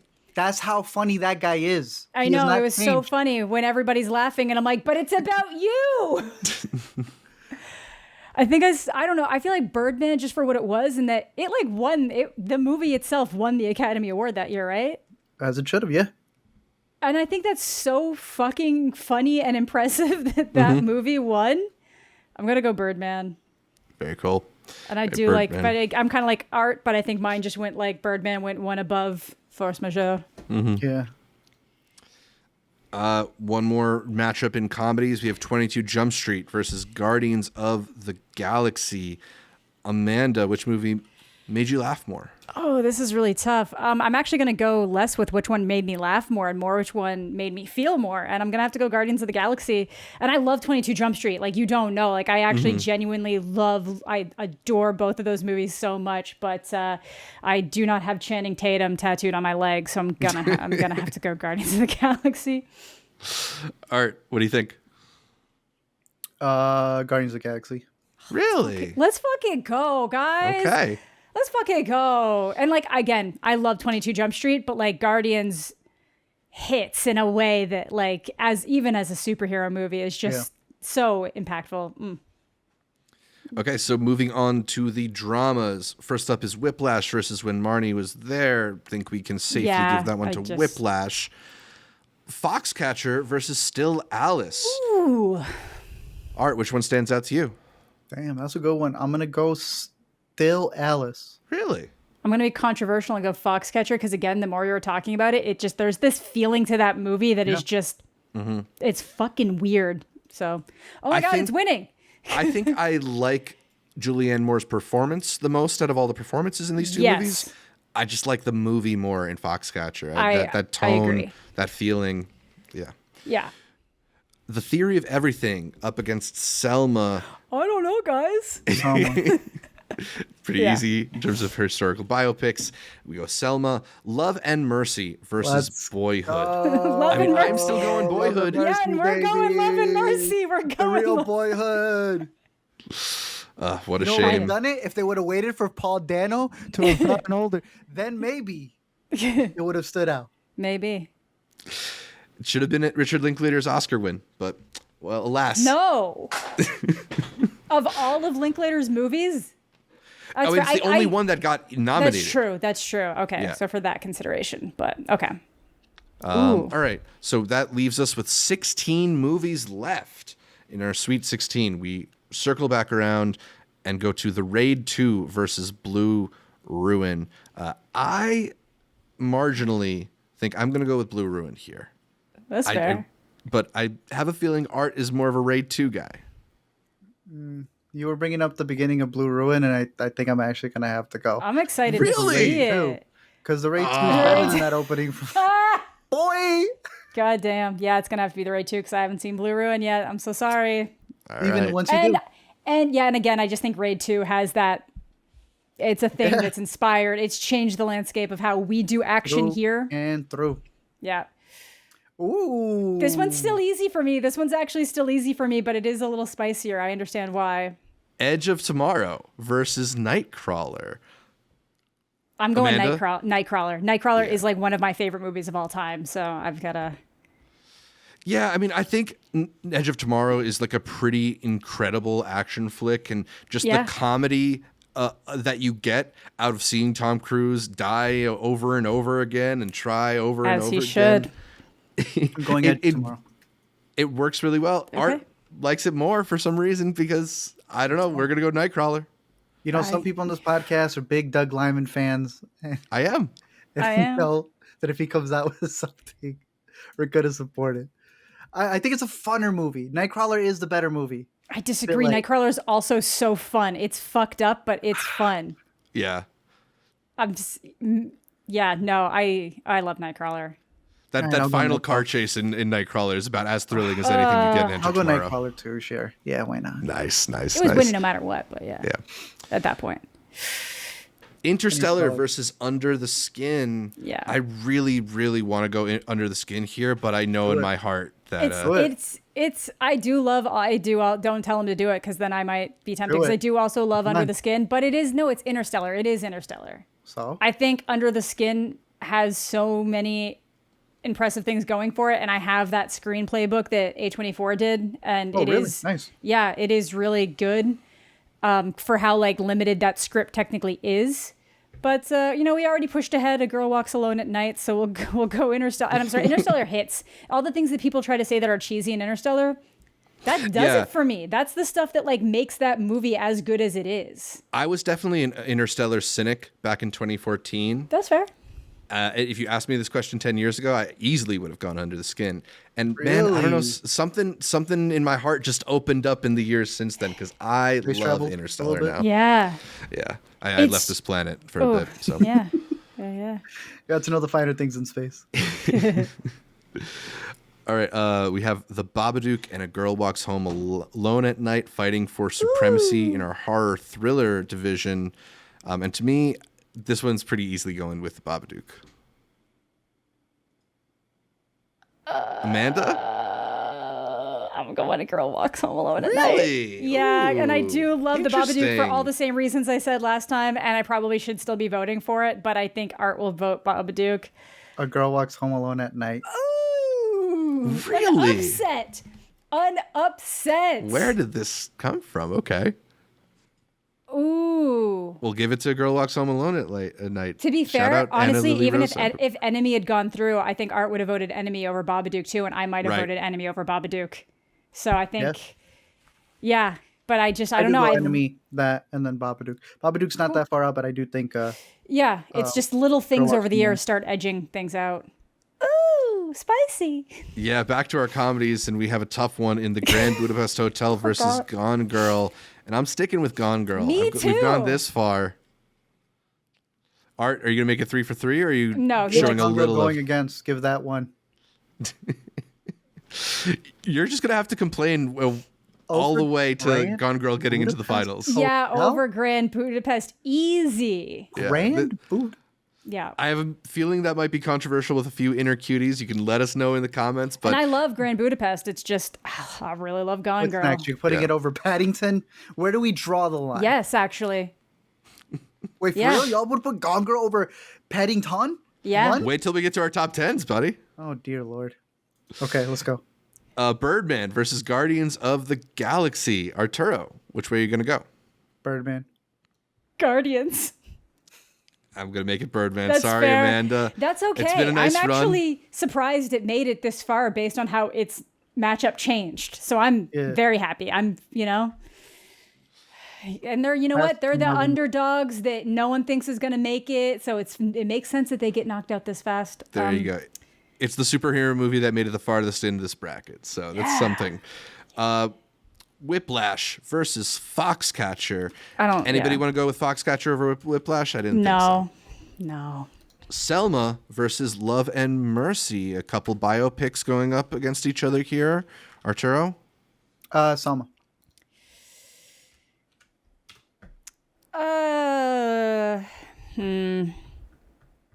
Yeah, let's go Selma. Selma. These are both really great examples of ways to make biopics that don't feel stodgy and do have a bit of freshness to them, even if their stories are decently well known. But I narrowly give the edge to Selma. All right, for supremacy in our action bracket, action thriller bracket? Are we going Oh, the Raid 2 fuck. or Nightcrawler? Raid It's 2. Nightcrawler for me. It's Nightcrawler for me. I'm going Nightcrawler. Let's fucking go. Nothing quite like watching Jake Gyllenhaal get the shot in that movie or grab the mirror and scream. Like Nightcrawler's my number one of the year if Whiplash didn't come out. Ooh, okay. You know? So Interstellar versus A Girl Walks Home Alone at Night. Our winner in the sci-fi fantasy section and our winner in the horror section. Or horror thriller? Yeah, horror thriller. I'm going to go with Interstellar. just submit it. You don't want to make a choice? No, it's No. Interstellar. But it All is right. Interstellar. I think it is better. Yeah. Yeah. All right. So 2-0, 2-1. I don't know. Yeah, no, 2-0. 3-0. 3-0. Interstellar over A Girl Walks Home Alone at Night. Gone Girl versus Birdman. I was still going God Girl. You know, back in 2014, I had Birdman as my number one movie of the year. I'm gonna go Gone Girl. Let's fucking Zach's my guy this time. Yeah, we're just like in sync. We are. Oh, because it's usually you and me have that like one thing where we're just like we cannot. Yeah. And yeah, I like Birdman. And you saved but, that for making fun of Boyhood. I did. Art then made fun of it more. True. Are you Yeah. choosing between Birdman and Gone Girl, or are you just gonna Yeah, let you us? knew what I was picking, bro. Yeah. You got it right. Yeah. And then You got it wrong, but you got it right, you know. and then we're choosing between Whiplash and Selma for the last spot in our semifinals. Whiplash. Shouts to Selma, yeah. but we're It's gonna gotta go be with Whiplash here. And then we're left with 4. Ooh. The winner in the action suspense category is Nightcrawler. The winner in our sci-fi fantasy category is Interstellar. The winner in our comedy category is Gone Girl. And the winner in drama is Whiplash. Let's go to I the see first what happened matchup. here. Y'all finagled Gone Girl into the comedy section, bro. Hey, Y'all he should've asked put that you. in He the asked. drama. You said it was funny in the comedy section too. No, I did not. I You said it was literally funny. You guys did. put it there. Yeah, and then It you is said funny we leave put it it there. there. And then you said leave it there. It's funny. We'll get to Gone Recount. Girl, but we have to settle a matter between Nightcrawler and Interstellar. I'm going Interstellar. Nightcrawler. Ooh, it's a split there. Okay.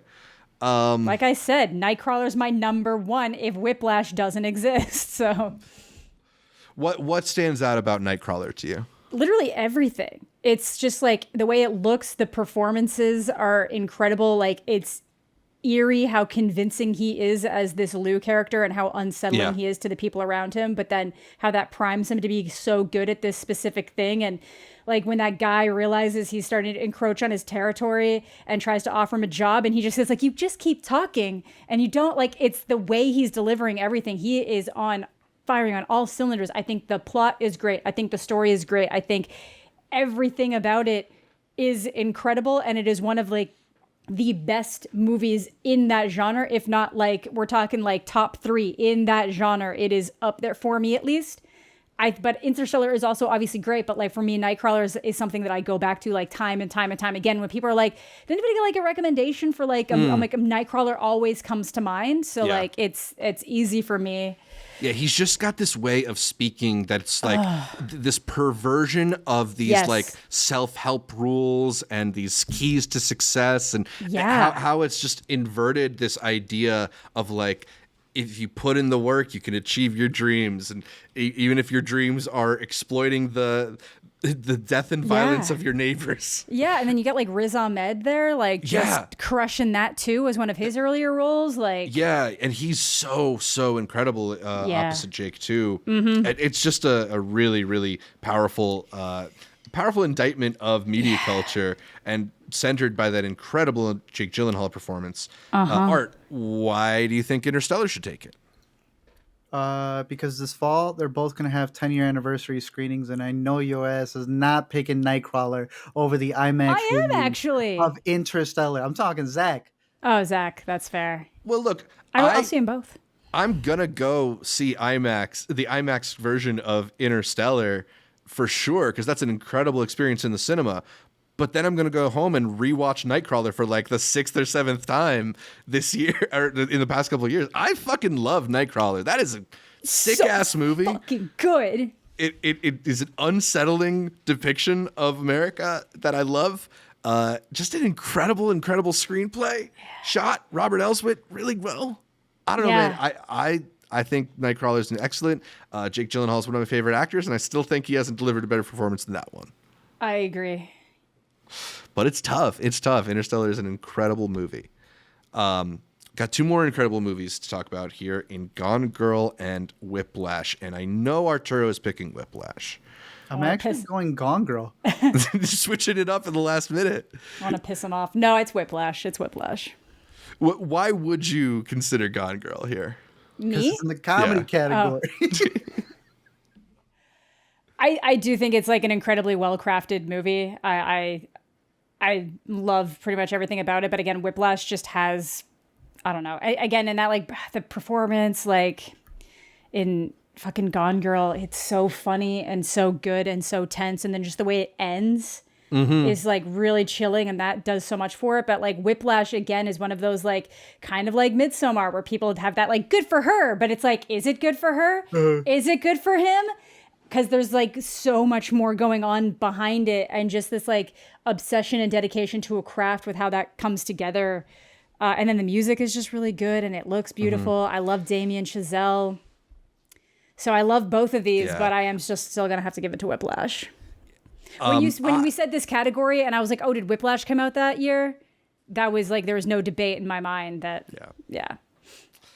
Which means we have arrived at a finals of Nightcrawler versus Whiplash. And although I personally would vote Nightcrawler, I have a feeling that Amanda won't join me. I hadn't put serious consideration into it because I just assumed that Whiplash was going to sweep. I'm still giving it to Whiplash. Don't worry, Art. I am still going to give it to Whiplash. It's close, though, for me. It's like, it really depends on my mood, but I do think Whiplash is probably just a, I have a top 5 from this year that in my mind is pretty clear, but the order is never clear. And like you're saying, I can wake up on a different day and choose between some of these other ones. Nightcrawler's in that top 5, Whiplash is in that top 5. But yeah, they're all really, really amazing films. Art, why do you think Whiplash is the worthy winner of the best movies of 2014 bracket, though? I think when you look at the best of the decades for any of the previous years, from the 90s to the 2000s, especially when you have something like Fight Club and the such, as Amanda was saying, where you watch it and people are taking different interpretations from it, that's what Whiplash is. Because even for the people who take it the wrong way, it's like it puts you so into the head of the character that it makes you believe that you can do what he's doing. Yeah. But it's a cautionary tale that tells you, that may be a route, but it's like the impact of what that takes and what he does is part of kind of like the warning of what it entails to become that big. I think we've seen so many stories of these like rags to riches or whatever else, and they all take elements that I think Whiplash perfectly formulated together of what you do. You leave your partner behind. What else do? You put yourself in pain. You should be willing to go through an accident and still make it to the other side. The colors that are used, the way the script is written, both performances from Teller and J.K. Simmons. J.K. is they're top tier. I think the ending is one of the best directed, best edited sequences of all time. With like no dialogue. It's nothing. So much just going on between them going back and for the eyes. Yeah. Yeah. When it ended, it ends on the eyes. It's I got up. I looked at the 3 gentlemen. Those 3 gentlemen looked at me who were at our theater. We just saluted each other. We just walked out. We didn't say a word either.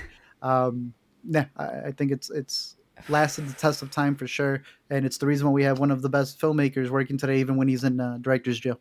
Yeah. Yeah, I mean, it is a really remarkable film, and one where you just can feel all the intensity of the moment through the rhythms that it's edited in, through the way that the camera moves, through those performances, like you said, which are incredible, particularly J.K. Simmons, who won the Oscar and was just so iconic in that role. it's hard to argue against it. It's a really great film. Yeah. I'm not always positive that it's my favorite of the year, but it's always worthy of coming up in these discussions because it is so incredible. Yeah, like we say that Nightcrawler is like a psychological thriller in a lot of ways, but like so is Whiplash in so many ways. This is this guy who just likes to mentally fuck with people to try to get the best out of them and breaks people, kind of teaches them like they're just tools. They're tools to get him ahead. And what that looks like when you find the person who's like willing to match that. And like openly, I feel like a lot of these movies show when bad things happen, when people become like really obsessed with trying to get something or craft something. He, from the get-go, is saying he'd rather be dead in a gutter filled with heroin and people remember him than to have a life where people value like that he has friends and family. So it's kind of interesting to see that play out, how it does, knowing he's going into it like that. And the idea that he says something like that, and people still go like, "No, this is like I put this on, pump before the gym, you know, like I'm gonna go get that bread." And it's like he's literally telling you, "I am willing to choose the worst."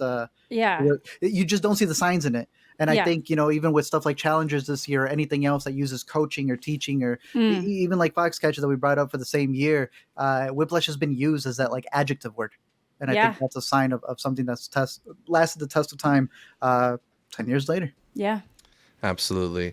Well, 64 films entered, and after 63 were eliminated, only one remains. Whiplash, the king of 2014 movies. You know, it did win Sundance that year, and it made its way to the Oscars and got a few nominations there. Got 3 wins there as well, which was kind of a fun story for a little film that could, but it's clearly resonated with editing, sound design. It might have gotten sent. Let me pull it up. Whiplash. Oh, it might be script. It might have won screenplay. It won Best Supporting Actor, Best Sound Mixing, and Best Film Editing. That makes sense. Yeah. But yeah, lots of great films from a really great year in cinema, 10 years out. It's fun to revisit so many iconic films. Well, we'll have to revisit some other years in the future on this podcast. But thank you both for joining me for our 2014 bracket. You can find more from me, Zach Shevich, by following me across social media at ZShevich. That's ZSHEV, as in Inherent Vice, ICH, and check out my videos anywhere you can find videos at Multiplex Show. Amanda, where can people find more from you? You can find me all over the place, but mostly on YouTube at Amanda the Jedi. Art, where can people find more from you? You can find me at LME Movies on all social media, from YouTube, Letterboxd, all that good stuff. Or every week here on the Intercut podcast, where I find out that Charlie McDowell's mom is also Mary Steenburgen. Yeah, talk about power couple. That's a duo of parents, bro. Not only that, she's no longer with Malcolm McDowell, so his stepdad is Ted Danson. Imagine growing up in that household. No wonder he retired. All right, so that's all for this edition of the show, but you can listen to Intercut every week. Check out our podcast on whatever podcatcher you use, whether that's iTunes, Spotify, Pocket Casts, I like Overcast, and then make sure you subscribe not just to the audio but the video as well. YouTube.com/C/IntercutPod, where you can watch our talked out faces, our time traveled face. I don't know. As we break the latest in entertainment, find new episodes of the Intercut Weekend Must Watch streaming on our YouTube channel every week. And please leave a comment, like the videos, consider heading over to iTunes to give us that much requested 5-star review. Shout out to our listeners around the world for putting us in the film review charts in Nigeria, Czech Republic, UAE, Singapore, Portugal, Poland, Turkey, New Zealand, Netherlands, Norway, Mexico, Canada, Great Britain, and right here in the United States. Follow more from the podcast across social media at IntercutPod. You can support the podcast by joining on YouTube and becoming a member, or going to patreon.com/IntercutPod to support the pod for as little as $3 a month. And there you get updates throughout the week from Art, from Amanda, from me, from all the guests that we feature here on Intercut. Thanks again for tuning in, and until next time, we'll talk about this all again in another decade.